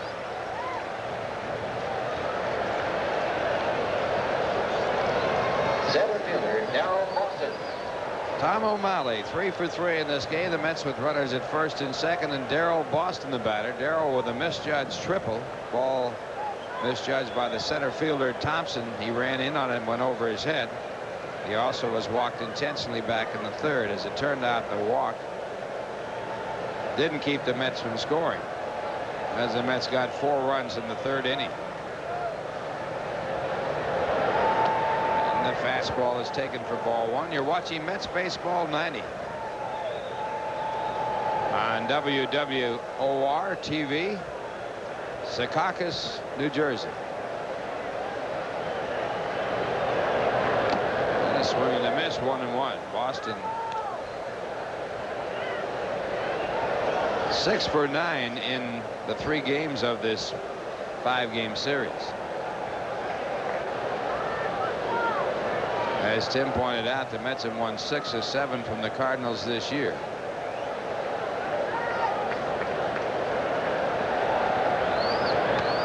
And a ball call, so it's 2-1. Mets with the best home record in baseball. They have won 33 at home while losing 16. Most wins in the major leagues. They have won 19 of their last 23 at home. And this ball fouled back into the stands. I would say, Tim, you really have a home court advantage when you got a packed house every night. Yep. And the way you get a packed house every night is to win. Which comes first? Winning. Chicken or the egg? Winning. No, winning comes first. Absolutely. Every time. There's no other way to put them in a ballpark except to win. If you're a loser, you can have all the promotions in the world. There's a drive to right field, but right there is Hudler, and he makes the catch. McReynolds halfway goes back to second. That'll bring up Frank Viola. Frank 0 for 2 in the game. Frank DiPino with a record of 4-1 in the mound, relieving Bren Smith as Red Chandies fills in as interim manager for the St. Louis Cardinals. They expect to name a new manager anytime now. Expect to name him next week. That's what the scuttlebutt is. And the 3 leading candidates, Don Baylor, Hal Lanier, and a person who is creeping closer to the top man is Joe Torre, the ex-manager of the Mets and the Atlanta Braves. Do you think that the Cardinals would pay Joe Torre the salary he will demand? Or is it a swing and a miss? I'll tell you, if I got 3 guys who are candidates for the managing job, I hire the one who asks for the most money. Because he's the best, huh? No, because he's the one who can deal with the players today. I don't think baseball can continue to be cheap with their managers and expect managers who are making much less than the players today to handle the players today, because the players' attitude is going to continue to get worse. That's a great point. Player can think of it as, how can you tell me what to do? I'm making 10 times the money you're making. That's right. You'll be gone before I will. You got to get some integrity back into the managing position. 2 strikes to count to Frank Viola, and he throws his bat at the ball and manages to hit it, but it's fielded by DiPino, and he throws him out. So 2 hits in the inning, 2 men left on base.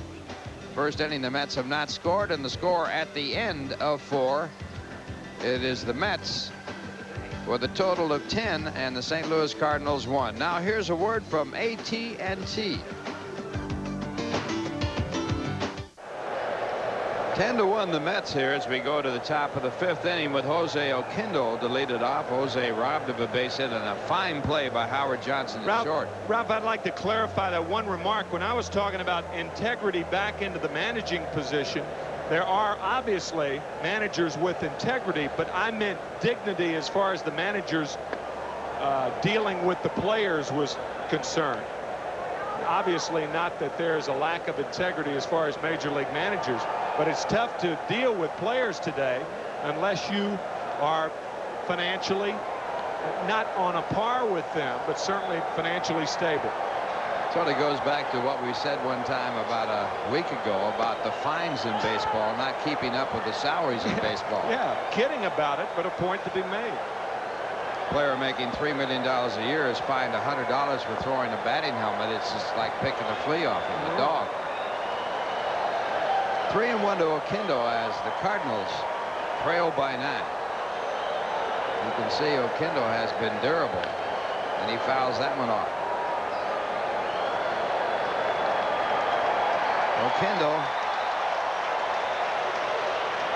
played in 163 games last year for the St. Louis Cardinals. Now you say, how can that be when they have a 162 game season? He actually missed one game. The Cardinals played in 164 games. Right. But you have games that are tied that go beyond 5 innings. There's a great diving stop by O'Malley. He throws to first, and it is in time. Another sensational play by Tom O'Malley, who's opening some eyes here tonight. Well, I'll say 3 for 3, 2 runs scored, an RBI,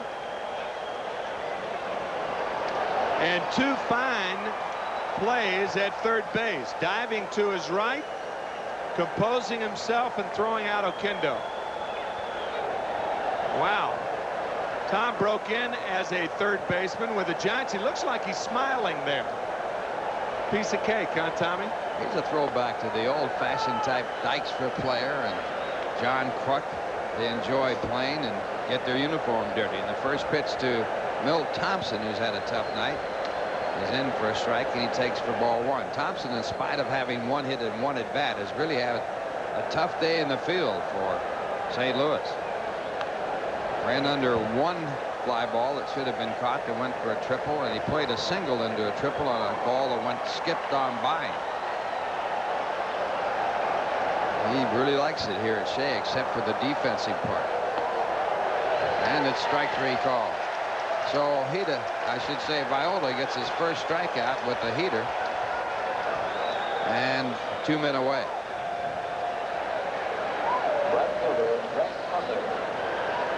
That'll bring up Rex Hudler. I'll tell you, in a day of dissatisfaction among some ball players, complacency maybe because the salaries are getting bigger, the Mets have some guys who are hungry. O'Malley, Magadan in at first base, wants to prove himself. Sasser, Darryl Boston. No doubt about that. One of the problems you have when you have a team that becomes a veteran team is that they have made their money and sometimes get complacent. There's a ball for 2 balls and no strikes to Hudler.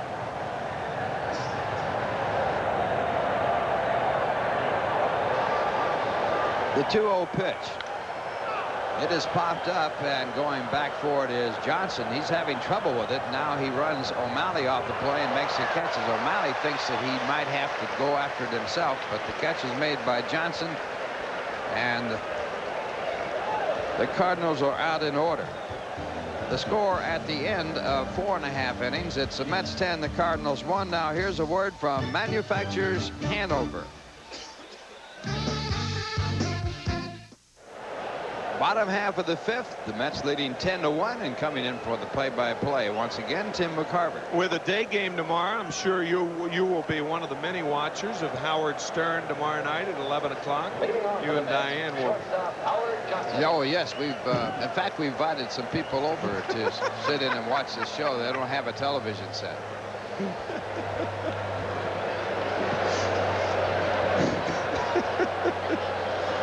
Howard Johnson leads it off here in the bottom of the 5th inning.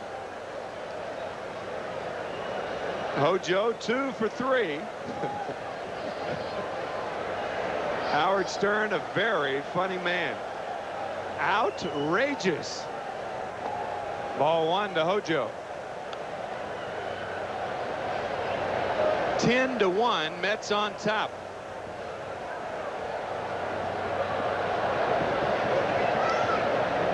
Six runs in the first 2 innings, make that 10, all 10 runs in the first 3 innings. It's 2 balls and no strikes to Howard Johnson.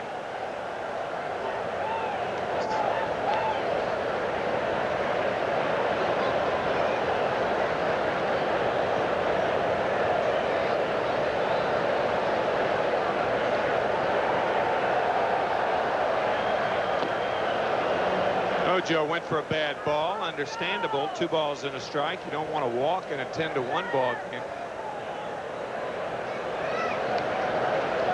Howard's average creeping up after a very slow start. He's up to 249 now.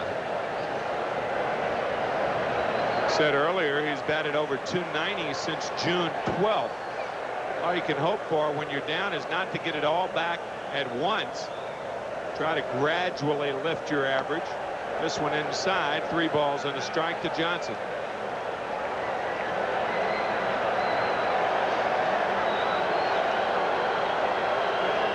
Phillies leading Pittsburgh 3-2 that game in the bottom of the 5th inning.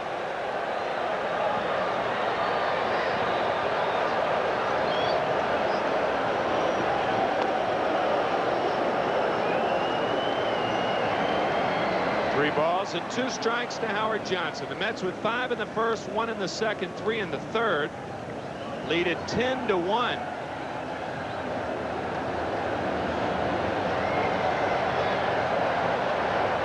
A cool, breezy evening here at Shea Stadium. And Johnson down on strikes. So DePino gets Johnson swinging. First baseman, Dave Magadan. And that'll bring up Dave Magadan. 3 for 3, 4 RBIs, 2 runs scored, 2 doubles, make that 2 singles and a triple.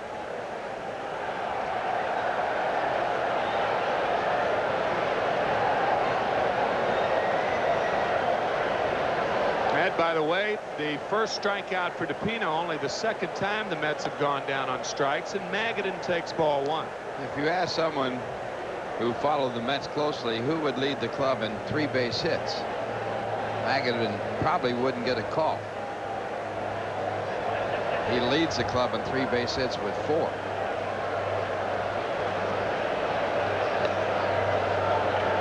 Before this year, in 4+ years dating back to 1986, Magadan had 4 triples, so he has matched his career total in 1 year. Leads Howard Johnson, who has 3.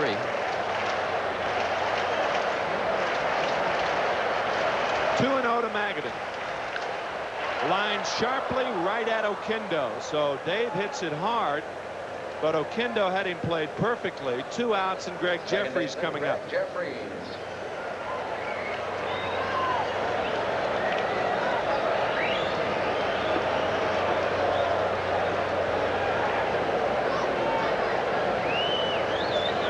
Greg was hit by a pitch, scored a run in the first inning, and then an infield hit drove in a run, his 45th RBI of the season, in the 3rd. He's 1 for 2.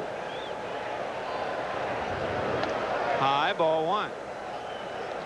The Cardinals have right-hander Scott Terry warming for them in the bullpen,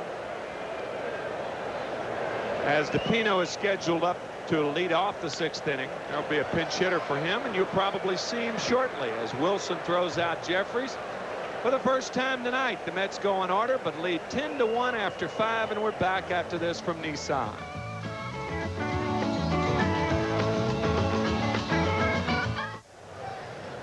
Dave Collins is the pinch hitter for Frank DePino, and the fastball inside. 2 balls, no strikes to the Cardinal pinch hitter. He's 6 for 22 as a pinch hitter with a run batted in, so not too bad of a job as a pinch hitter. Ball 3 to Dave Collins. The Mets on top 10-1 here in the 6th inning.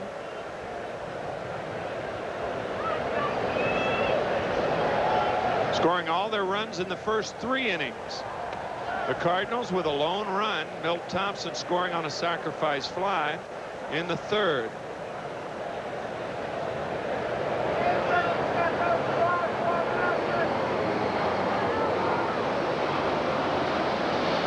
Ball 4.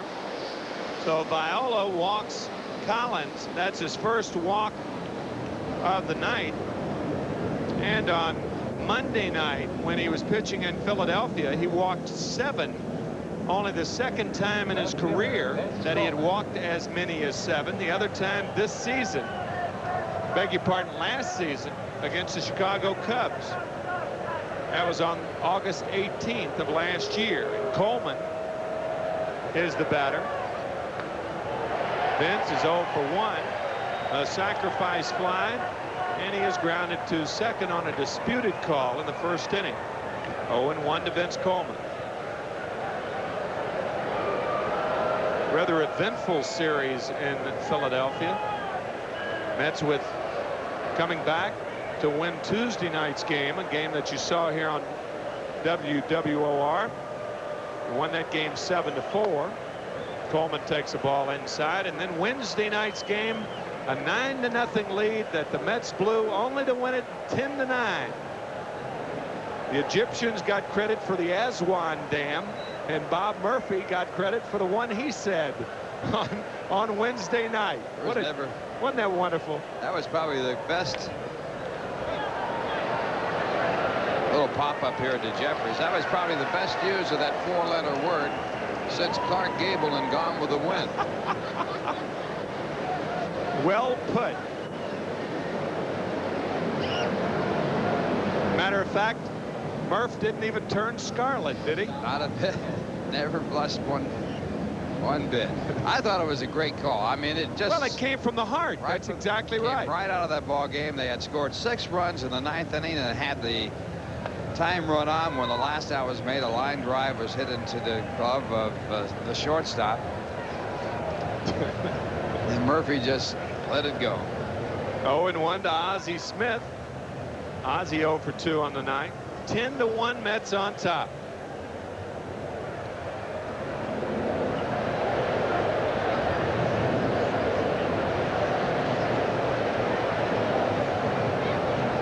There goes Collins.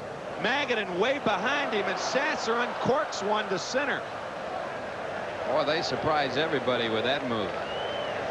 Collins stealing second base with the score 10-1. That is his 6th stolen base in 7 attempts. And in the old days, if you ever did this, you'd pay for it. And I mean, you'd pay for it. The next time that you came up, you would be drilled. Of course, Magadan playing behind him. I mean, they're giving him the base. Well, you got that point, but just a thought. I know exactly what you're saying. Some of the rules that used to be, I don't agree with them. Unfortunately, don't apply today. I think that's a good play myself. I mean, they're going to give you that base, take it. Yeah, they're going to give it to you. Go ahead and take it.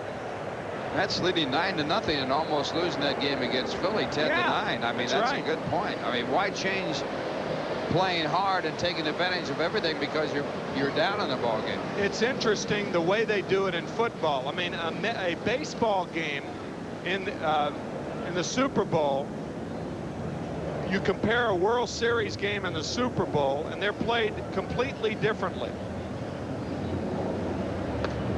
What the 49ers score this year? 55 points, something like that. Just kept pouring them against in there, Denver. Yeah. Oh yeah.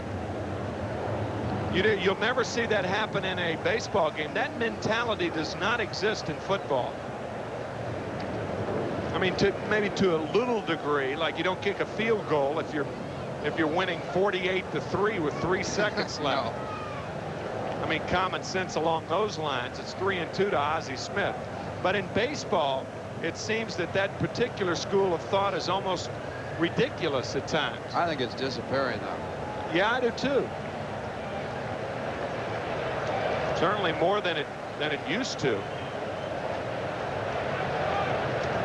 Or it does not exist as much as it used to. It's 3-2 to Ozzie Smith. Collins at second with 1 out. Popped up. Sasser, 2 outs.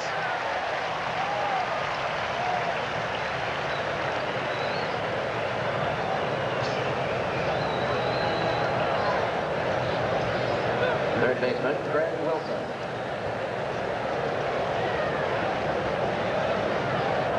So Ozzie Smith is 0 for 3 on the night. The Cardinals only have 2 hits. That'll bring up Craig Wilson.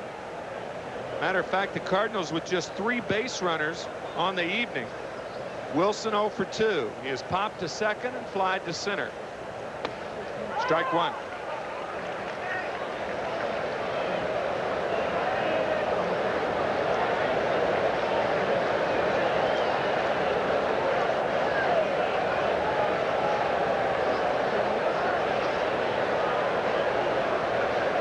Curve, a rare curve from Viola. 1-1 to Craig Wilson. Phillies have tacked on another run against the Pirates, leading 4-2 that game in the top of the 6th inning. Phillies winning last night as the Mets and Cardinals split. Home run by Charlie Hayes in the top of the 6th. Tack on another run for the Phillies.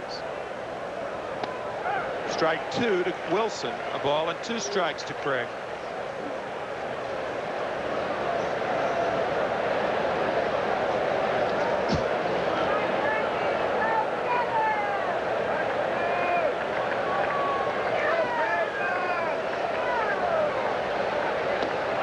Changeup gets him. Only the 2nd strikeout for Viola. So the leadoff walk is wasted by the Cardinals. Still 10-1 after 5.5. The Mets on top, and we're back after this from the 9X Yellow Pages. This copyrighted telecast is authorized under television rights granted by the New York Mets solely for the entertainment of our audience. Any publication, reproduction, or use of the pictures, descriptions, and accounts of this game without the express written consent of the New York Mets and Sterling Doubleday Enterprises LP and WWOR-TV is prohibited. Any commercial or other use of the program, such as by charging admission for its showing,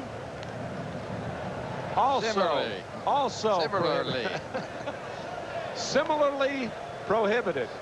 Probably only in this copy is something similarly prohibited. So it's also prohibited, right? And also coming in this ball game is Scott Terry. He has a record of 1-5. Earned run average is 6.51. He's had 2 saves, 16 walks, 18 strikeouts. Darryl Strawberry, the only Met not to reach base tonight, is the batter. He's 0 for 3. Outside, ball 1. Darryl struck out with the bases loaded in the 1st inning. He popped to second in the 2nd and grounded to first base in the 3rd inning, so he's 0 for 3. But has he ever been picked up? It's 10-1 New York on top. 13 hits for the Mets.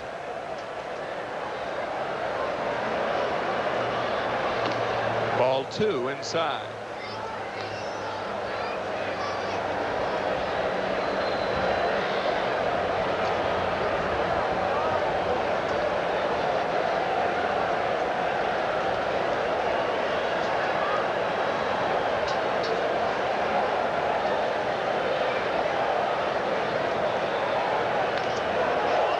Good cut at that one. 2-1 to the straw.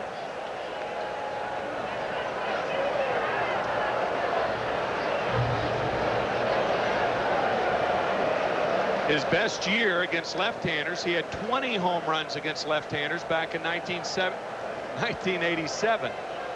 20 of 39. 20 of 39.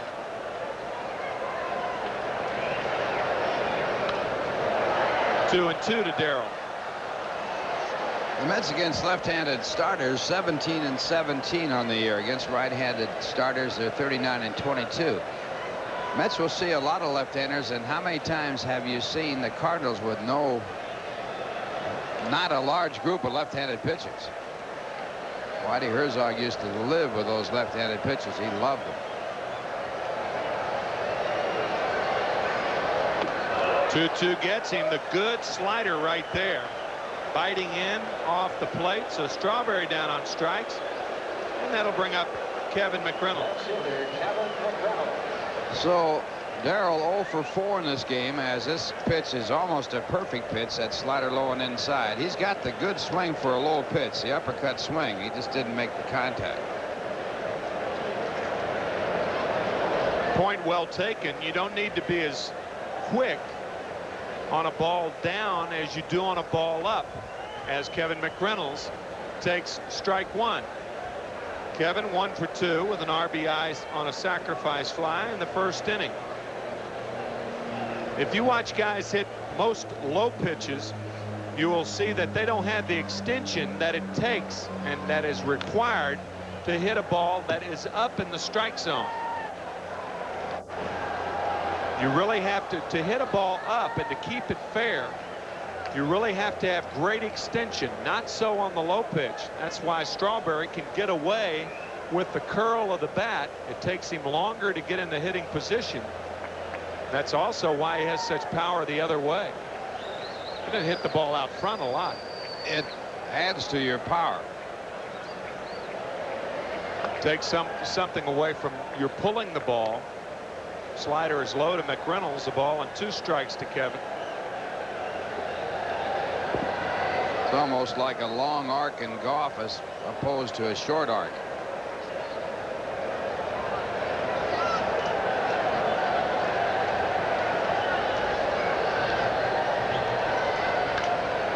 Fly ball right side. Easy play for Rex Hudler.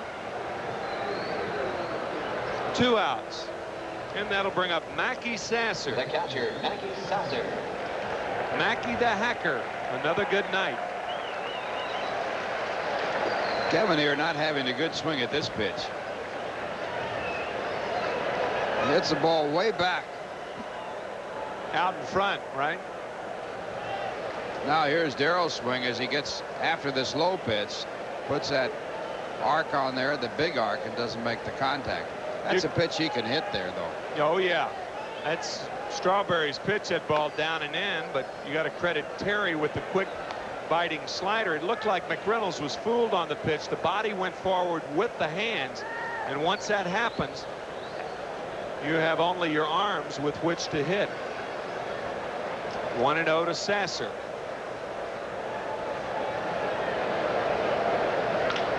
Ground ball right side. Guerrero to Terry for the 3rd out. So the Mets go in order in the 6th inning, but lead 10-1 after 6, and we're back after this from your Chrysler dealers.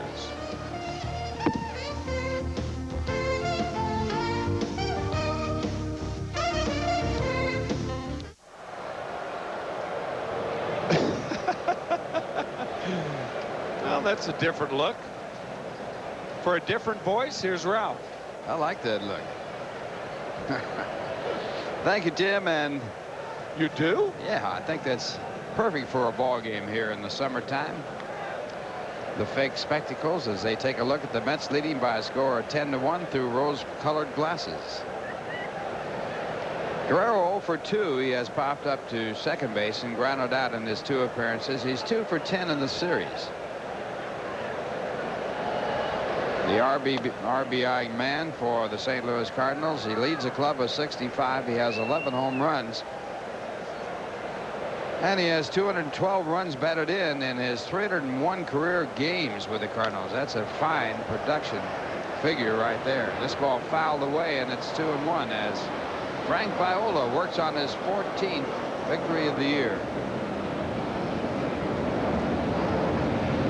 Frank for 13-5 coming into this game. He's 1-0 against the St. Louis Cardinals this year and 3-1 lifetime against the Cardinals. His first win ever in the National League was against St. Louis. Frank recording a lot of outs, and I'll tell you, they're going to have to change Olympic Stadium up in Montreal from the Big O to the Big Out. A lot of outs being made quickly up there tonight. No score in the game, just outs. They're in the top of the 10th inning, and they start their ball games at 7:35 as the Mets do. Montreal just made a change in the top of the 10th inning. Mark Gardner, the starter, is out of there. Greg Maddox still in there for the Cubs. Maddox turning his season around. He got off to a horrible start and is now pitching good baseball. He pitches fast ball games. 3-2 the count to Pedro Guerrero. Batting average of .288. And this ball hit hard down to Magadan. He stops it, picks it up, and now the throw to Viola is in time. And on the pitch, when the bat hit the ball, the bat flew out to the pitcher's mound. So Guerrero, even though he hit it hard, not maintaining the hold in the bat, he limps off the field. He looks like he's hurting. Yeah, he had hammered one on that 3-1 pitch. He had hammered one down on his left foot. And that prevented him from running hard on the play by Magadan. So that's all you need. You're losing by 9 runs and you hammer one down on your ankle. I'll tell you, the one thing that's impressed all the Cardinals is how hard Guerrero, for the most part, has played. This ball, he hammers. That's that 3-1 pitch right off the instep. So he may be leaving the ball game. And here's the ball he hits to first base. Ouch. And Magadan boots it, but recovers in time to get the limping Guerrero. And now the batter is Todd Zeile with the 1 strike count, and he takes the next pitch for strike 2. Zeile 0 for 2, but robbed of a 2-base hit on a great catch by Tom O'Malley at third on a drive that was going down the left field line.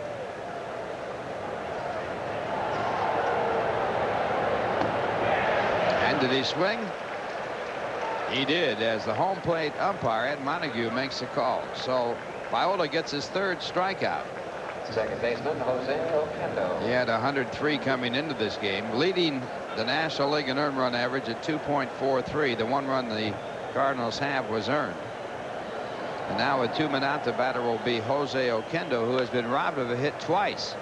And this time he might get a base hit.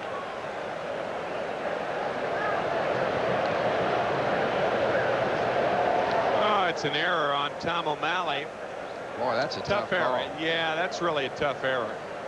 Center fielder Bill Thompson. Tell you, when you give an error on a ball like that, you make everybody mad. If you're the official scorer, the 3rd baseman's mad because he got an error. The hitter's madder because he didn't get a hit.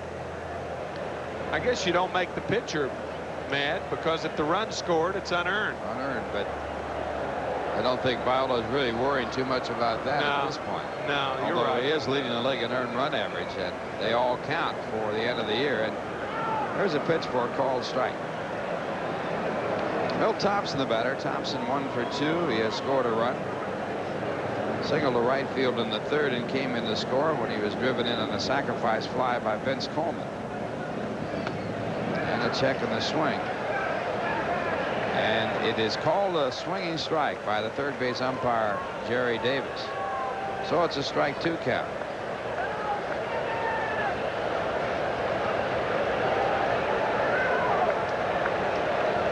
And the runner going, he was not held on. This might be an uncontested decision and no stolen base, because Magadan way back. The defense being indifferent as to whether Oquendo runs or not. We haven't heard whether it's a stolen base yet. And that's strike 3, so it's irrelevant. An error and a runner left at second base, and the score at the end of 6.5 innings on our GE line score. It's the Mets 10 and the St. Louis Cardinals 1. We'll return right after this message.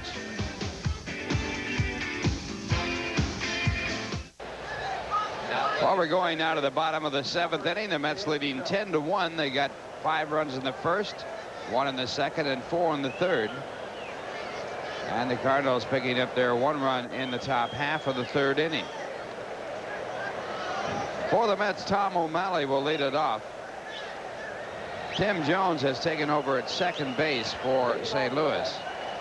Number 27, 3rd baseman Tom O'Malley. And at first base is Tom Pagnozzi. So Guerrero rested after he fouled that ball off his foot. And Oquendo also rested.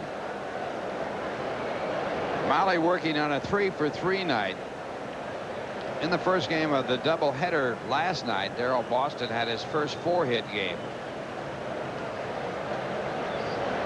And the first pitch grounded out to Pagnozzi. Takes a bad hop, but he holds on to it. And one pitch and one away by Scott Terry. Let's take one more look at the Nissan National League scoreboard. The Philadelphia Phillies over the Pirates at Three Rivers. If the Phillies win, the Mets will be in first place by a game over the Pirates. No score, Chicago at Montreal. That game in the top of the 10th inning. However, Montreal has made a pitching change. Houston at San Diego, Cincinnati at San Francisco, and Atlanta at LA later on. And now Darryl Boston, the batter. Darryl 1 for 2. His base hit a misjudged line drive that went for a triple. He also has walked intentionally in the third, and he has flied out to right.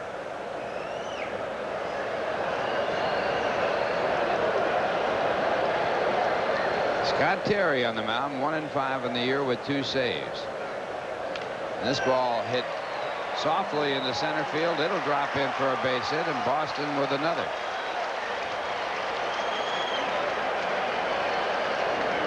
And the Nissan American League scoreboard shows the Yankees in the first game of a doubleheader beating the Cleveland Indians 3-0. They lead in game 2 4-1 in the 7th. Boston still over Detroit 1-0 in the 8th.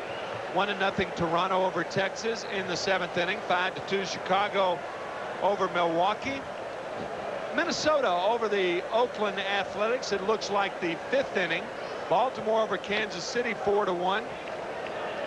And California at Seattle later on. And the batter for the Mets is Frank Viola. Frank 0 for 3. Mets now with 10 runs on 14 hits. The Cardinals 1 run on 2. Boston not being held on, the runner at first base. And the fastball is swung on a miss, 1-1. Incidentally, if you are keeping score, when Collins went down to second base, when the Mets weren't holding Collins on at first, did not get credit for a stolen base, and neither did Oquendo. Uncontested on the scorer's decision. Indifference by the defensive team, and it's 1-2 to Frank Viola.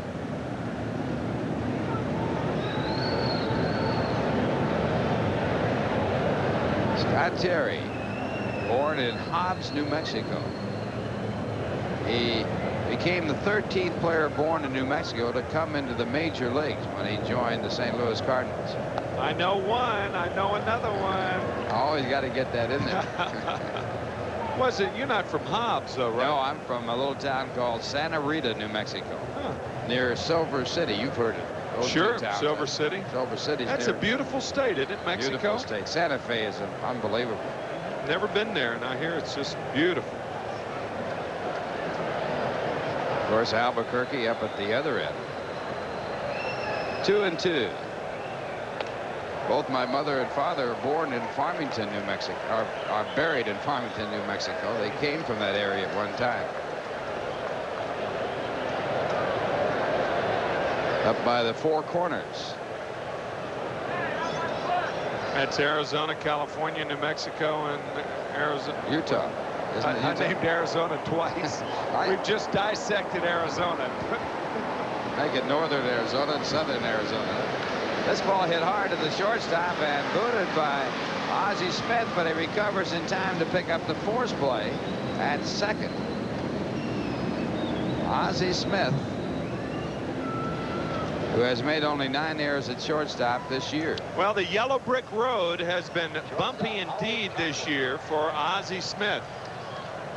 The Wizard, however, recovers in time to force Darryl Boston at second.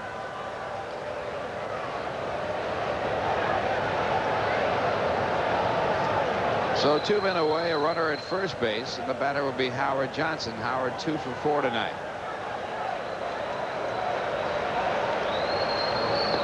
And it's swung on and missed. Paid crowd here tonight, 43,184. Total in the house, 44,736. And 2 more to go with the St. Louis Cardinals. Saturday, an afternoon ball game, and Sunday a night game. That Sunday night game starts at 8:05.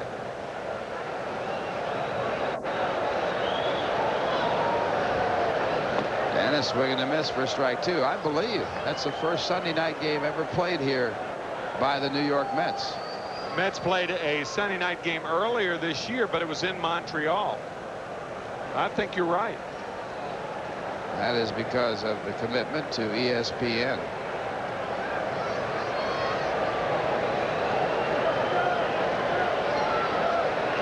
Two strikes to count. And a pitch inside for a ball, 1-2. I suppose Viola's wondering why they're not holding him on at first base. Probably not.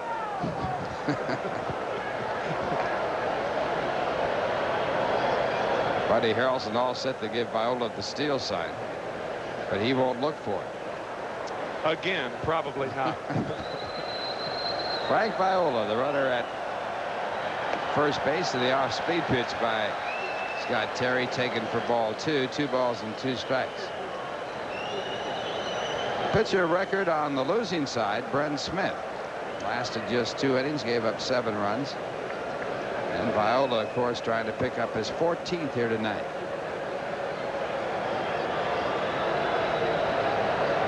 The 2-2 pitch, ball 3, and it's a full count. And now Viola will be running.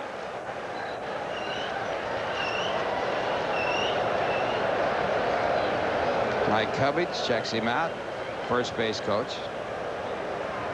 And on the other side, no signs at all. Chuck Hiller, the third base coach.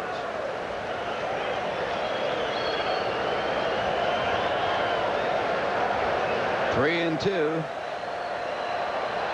Viola is off, and the pitch is swung on and missed, and Howard Johnson struck out.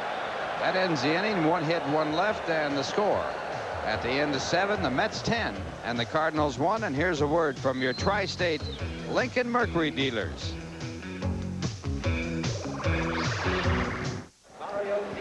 Mario Diaz will take over at the shortstop position, replacing Howard Johnson. Johnson 2 for 5 in the night. Speaking of shortstops, let's take a look. A short one, a brief one, at the American Express Financial Update. The Dow Jones average down 22 points plus today. Standard & Poor 500s down 2 1/4. Gold down $1.50, and silver down a penny. That is our American Express Financial Update for this afternoon. Dow Jones flirting with that 3,000 mark and now off about 100 points. We're going to the top of the 8th inning, and Rex Hudler will lead it off for the St. Louis Cardinals. Hudler 1 for 2 against Frank Viola, and he takes a called strike. Cardinals with just 2 hits. They both came in the 3rd when the Cardinals scored. Thompson a single to right, and Hudler followed with a single to left. 2 strikes to count to the former Yankee #1 draftee, Rex Hudler.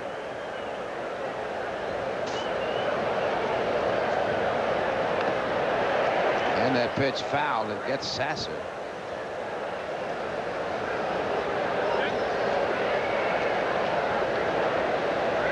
Everything works. Of all the guys that the Mets could ill afford to lose, I think Mackey Sasser heads the list. Boy, he has really been a hot batter for the Mets, and his catching is so much improved. Doc Edwards deserves a lot of credit, and Mackey tells you that Doc deserves a lot of credit. And this one, a fly ball to left field. McReynolds going back, and he hauls it in. So Hudler is out, 1 away here in the 8th inning. Sasser has thrown out 18 of his last 47 runners attempting to steal. He has really done a job, and he was the first Mets catcher to throw out Vince Coleman after he had 57 consecutive stolen bases, and he's thrown him out twice in a row. 57 consecutive stolen bases against the Mets. This ball clubbed down the left field line, but it will be foul. Not by much. Scott Terry used to be an outfielder. He is a converted outfielder. That doesn't mean he changed faiths. He's a pitcher now. Boy, he just missed a home run. Yeah, you know, it's funny. Doc Edwards and Buddy Harrelson were telling Sasser what a good hitter he was. And then on that first pitch, he just misses a home run. I guess if Mackey looked back over there, Doc and Buddy would say, see, we told you. He's 2 for 4 as a hitter this year, and both of his hits have been 2-base hits. But that a breaking ball, and he misses it. 1-2.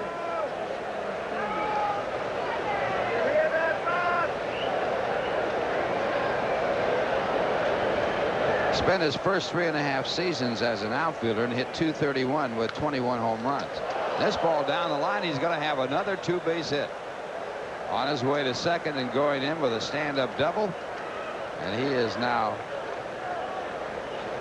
on base in scoring position with 1 away. Here's a scoring recap. In the bottom of the first, a sac fly by McReynolds, a 2-run single by Sasser, and a 2-run double by Boston, and the Mets took the lead 5-0. Then in the bottom of the second, an RBI single by Magadan, Mets leading 6-0. In the top of the third, a sac fly by Coleman got the Cardinals on the scoreboard.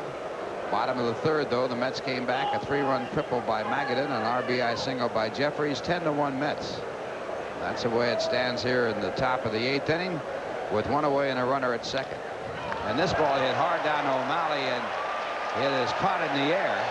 The double play ends the inning, so a base hit, and no one left on base to score at the end of 7.5 innings. The Mets 10, the Cardinals 1, and here's a word from Nike.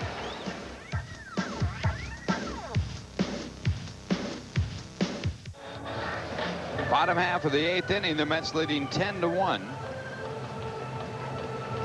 And for the Mets, it'll be Dave Magadan to lead it off. Good crowd here tonight, 43,189 paid.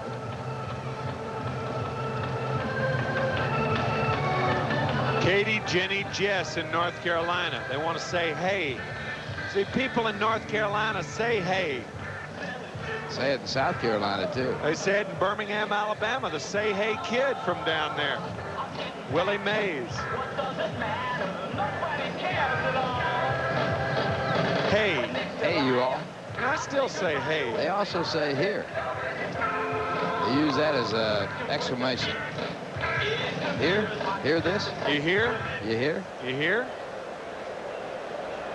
Yeah, but you're from Memphis, Tennessee. What do you mean, yeah, but? That's in the South. That's a Mid-South, as a matter of fact. Okay. It's known as the Mid-South, right in that tri-state area of Arkansas, Mississippi, and Tennessee. The old Peabody Hotel. I remember it well. Yep. I used to watch you play when you took those trips. Wait, watch it now. Watch it. I did. I sold peanut, made a ½ cent a bag, sold peanuts and popcorn at Russwood Park in Memphis. Was envious of my brother because he sold soft drinks and made a penny a soft drink. I hope he's your older brother. Oh, he was indeed. Yeah. Oh, yeah. But I used to watch you play in the early 50s coming north on the train when you all used to stop at all the different places. Barnstorm our way back up. I remember that old Memphis field well. There was a big drop-off at back of shortstop. Those were the days, as a matter of fact, when infielders used to go in the dugouts and leave their gloves on the field. Dave Magadan, the batter. He's 3 for 4 for the night. Mets leading 10-1. If I remember correctly, I'm not sure whether it was a dormitory or whether it was a nursing home, but there was a nurse's building right off to the right side of where you looked in from left field. Right behind Baptist Hospital there in Memphis. I became a member my second year of professional ball in 1960, a member of the Memphis Chicks, and the ballpark burned down that year. And they built a new one and dedicated to Tim McCarver. Well, they revamped an old one is what. They didn't go that far. No. I mean, if they were going to name it, they weren't going to name a new one. Just one that was renovated. Right. Okay. Exactly. 1 ball, 2 strikes to count. Kevin Brown, the new Mets pitcher, is throwing in the bullpen. Brought up from Tidewater. He may pitch the 9th inning. Good time for him. Break him into the major leagues, and Magadan has struck out. So Scott Terry picks up his 3rd strikeout. He's working his 3rd inning. And with 1 out, that'll bring up Greg Jeffries. Some of those old Southern Association ballparks were something else. Sulphurdale and Nashville. That was the one with the you had to go up a big embankment in right field, and you stood on a platform that was kind of dug out. It was dirt and grass, not much grass. 277 to right field, down the right field line. Stood halfway up the incline and either ran down or ran back, or walked back actually, or stepped back. If you ever got down, you couldn't get back. That was a ballpark in which Bob Lennon, the old minor league outfielder, hit 64 home runs. I believe the year was 1957. I remember him. He came up to the Giants, a left-hand batter. The 1-0 pitch, and it's it at the second baseman, Tim Jones. He has it to throw to first for the out, and Jeffries now 1 for 4 in the evening. Other teams in that league included the Atlanta Crackers, the Southern Association, the Birmingham Barons, the Mobile Bears, the New Orleans Pelicans, and I'm sure they don't remember those teams. The Mets the Pirates used to use the Pelican Park as their headquarters when they came into New Orleans, because that's where their farm club was. And this ball grounded to the second baseman, Tim Jones, once again, and Darryl Strawberry probably closes out the night with an 0 for 5 in a night when the Mets get 14 base hits. That ends the inning. The score at the end of 8, it's the Mets 10 and the St. Louis Cardinals 1. Now here's a word from your Chevrolet dealers. On the next Howard Stern Summer Show, rapper Young MC and exercise guru Richard Simmons. Catch the Howard Stern Summer Show Saturday at 11 on Channel 9. Well, a new pitcher for the New York Mets, and he is really new. His first appearance in the major leagues. Kevin Brown, recalled from Tidewater AAA club. Kevin 8-5 in 21 games, 19 starts, a 3.76 ERA.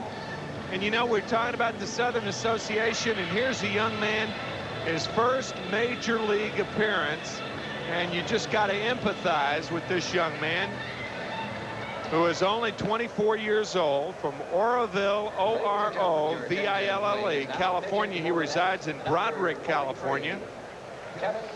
He was obtained from the Atlanta Braves for outfielder Terry Blocker back in December 1987. And here he is in the big leagues.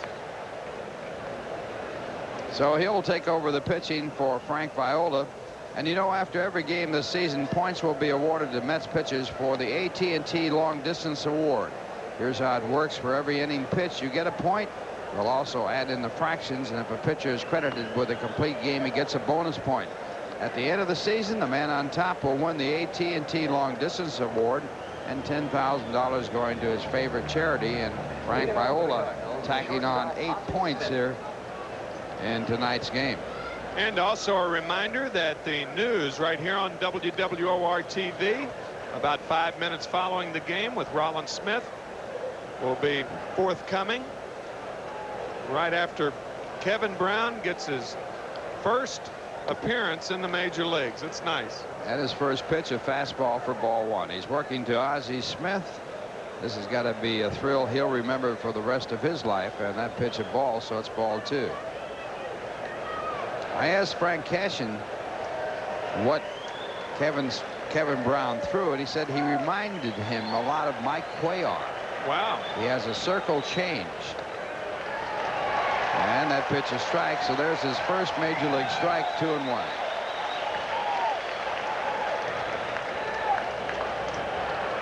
Two-1 pitch as he comes back high and outside with a fastball. 3 balls, 1 strike. Mets leading 10-1. They have 10 runs on 14 hits. They made 1 error. Cardinals 1 run on 3 hits and no errors. And a strike call, 3-2.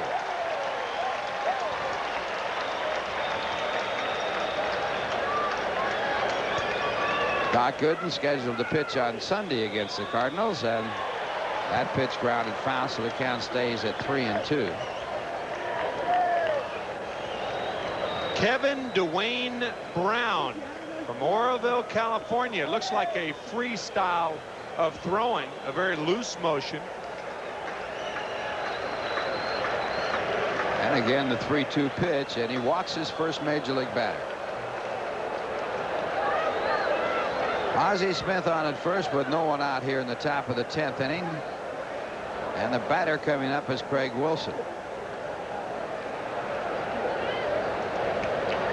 Top of the 9th inning, 10-1, the New York Mets. Craig Wilson 0 for 3.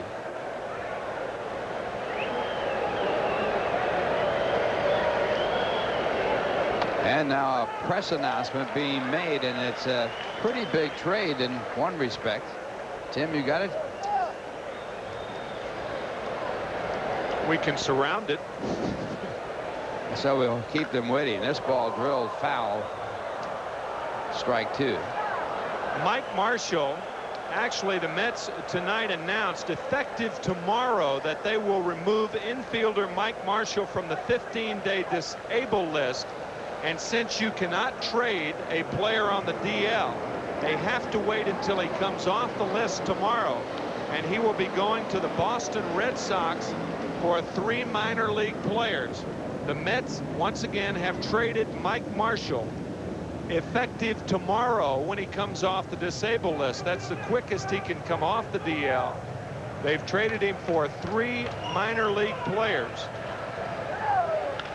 Ground ball in the hole, backhanded by Diaz. He throws to second in time to get Ozzie Smith, and the veteran still trying to beat the play. So Mike Marshall no longer a member of the New York Mets, coming over the Juan Samuel trade. So he is with the Red Sox now. By the way, fans, some of our guests this evening will receive the Cassell 951 sports sunglasses, interchangeable side shields and sports straps.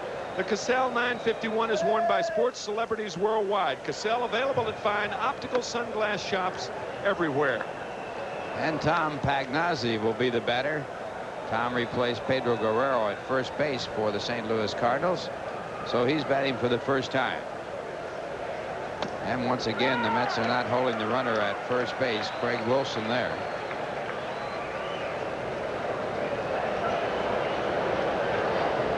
Pagnozzi hitting .269, 1 home run, 11 runs batted in.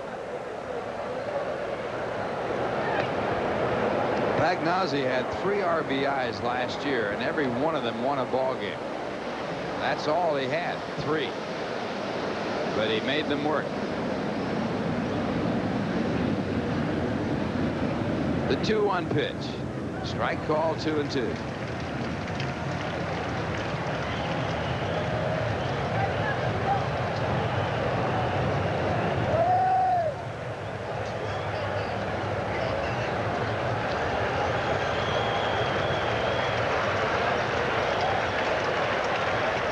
And the pitch back is hit in the air to fairly deep left field. It is way back, going back to the warning track as McReynolds, and he makes the catch. We mentioned our friends at Cassell, also from Birdie Travel Wear, Cortina Contemporary Luggage, perfect for vacations. For business, fashionable Birdie luggage. Have a nice trip. And from Alfex of Switzerland, inspired watches for men and ladies that combine Swiss accuracy with distinctive European design. For dress or sport, Alfex of Switzerland, available at fine stores everywhere. And this pitch hit off of the glove of the pitcher, is fielded by Jeffries. He steps on the bag, and that ends the ball game. And Kevin Brown works his first inning in the major leagues. No runs, no hits, 1 man left on base. And the score at the end of 8.5 innings, the final score, the New York Mets 10 and the St. Louis Cardinals 1. We'll be back with a wrap-up right after this word from the 9X Yellow Pages.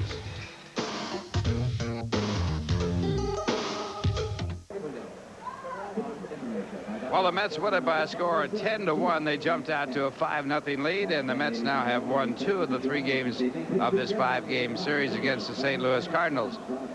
So the Mets will retain first no matter what happens to the Pittsburgh Pirates. And, of course, we mentioned that the Mets have traded Mike Marshall to the Boston Red Sox, 2 minor league players and a player to be named later in that deal. And Marshall, of course, coming to the Mets from the Los Angeles Dodgers along with Alejandro Pena. And he is now, as Tim was explaining, he is on the disabled list. You can't trade a player on the disabled list. He comes off the list tomorrow, and that trade will then be consummated tomorrow, and he'll go to the Boston Red Sox. And that's the reason that it'll be effective tomorrow. There's no disguising the fact that Mike Marshall was very unhappy with the Mets. As a matter of fact, he expressed that almost an altercation with Buddy Harrelson, the manager in Cincinnati. It was more of a demand, I guess, with Dave Magadan doing as well as he's done at first base, and I guess the Mets are wishing Mike Marshall good luck in Boston. Well, I certainly hope he does all right. Of course, it's tough to be traded, and especially 2 in a row, and we both gone through that. One thing, when you look at those trades, the first thing you think about if you're a hitter, say, what kind of a park is it that hit in? And he's got to be happy about going to Fenway Park. Oh, man, going to Fenway Park. If you remember, the Cardinals made the trade earlier in the year to get Tom Bernansky there.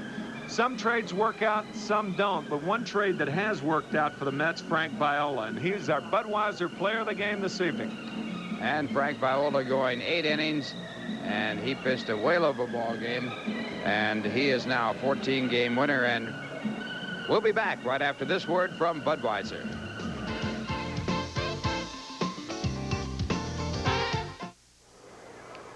The Mets win it, and the Pittsburgh Pirates are losing right now. That game in the 8th inning at Three Rivers. The Philadelphia Phillies 4, the Pirates 2. If the Pittsburgh Pirates lose their game, then the Mets will be 1 game in front of the Pirates and 5 games. They are 5 games in front of the Montreal Expos. The Expos losing to the Chicago Cubs. So things are certainly looking up for the Mets. Mets baseball has been brought to you by Budweiser, the king of beers. Remember, know when to say when. By Nissan, building cars for people who want more than just a means of getting from here to there. Nissan, built for the human race. By Manufacturers Hanover, where your money has power. By Nike, who would like to remind you to just do it. By AT&T, the right choice. By the New York Daily News, New York's hometown paper. And by Nobody Beats the Wiz Home Entertainment Centers. For everything in home electronics, music, and movies, nobody beats the Wiz. Fans, be with us again on Tuesday when the Mets take on the Montreal Expos from Montreal, Quebec. The Big O up in Montreal, 7:30 p.m. right here on WWOR-TV.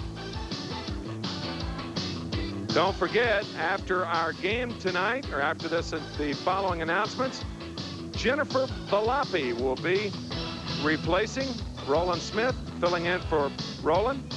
So check Jennifer Valapi on the news right here on WWOR-TV. Mets Baseball 90 is produced and directed by Jeff Mitchell. The associate producer, Steve Olbaum. Our associate director, Ralph Robbins. The announcers on the preceding telecast were approved and contracted for by Sterling Doubleday Enterprises. And as always, our executive producer, Rick Miner. This has been a presentation of WWOR-TV Sports. See you Tuesday, everybody. Don't forget, Jennifer Valapi coming right up.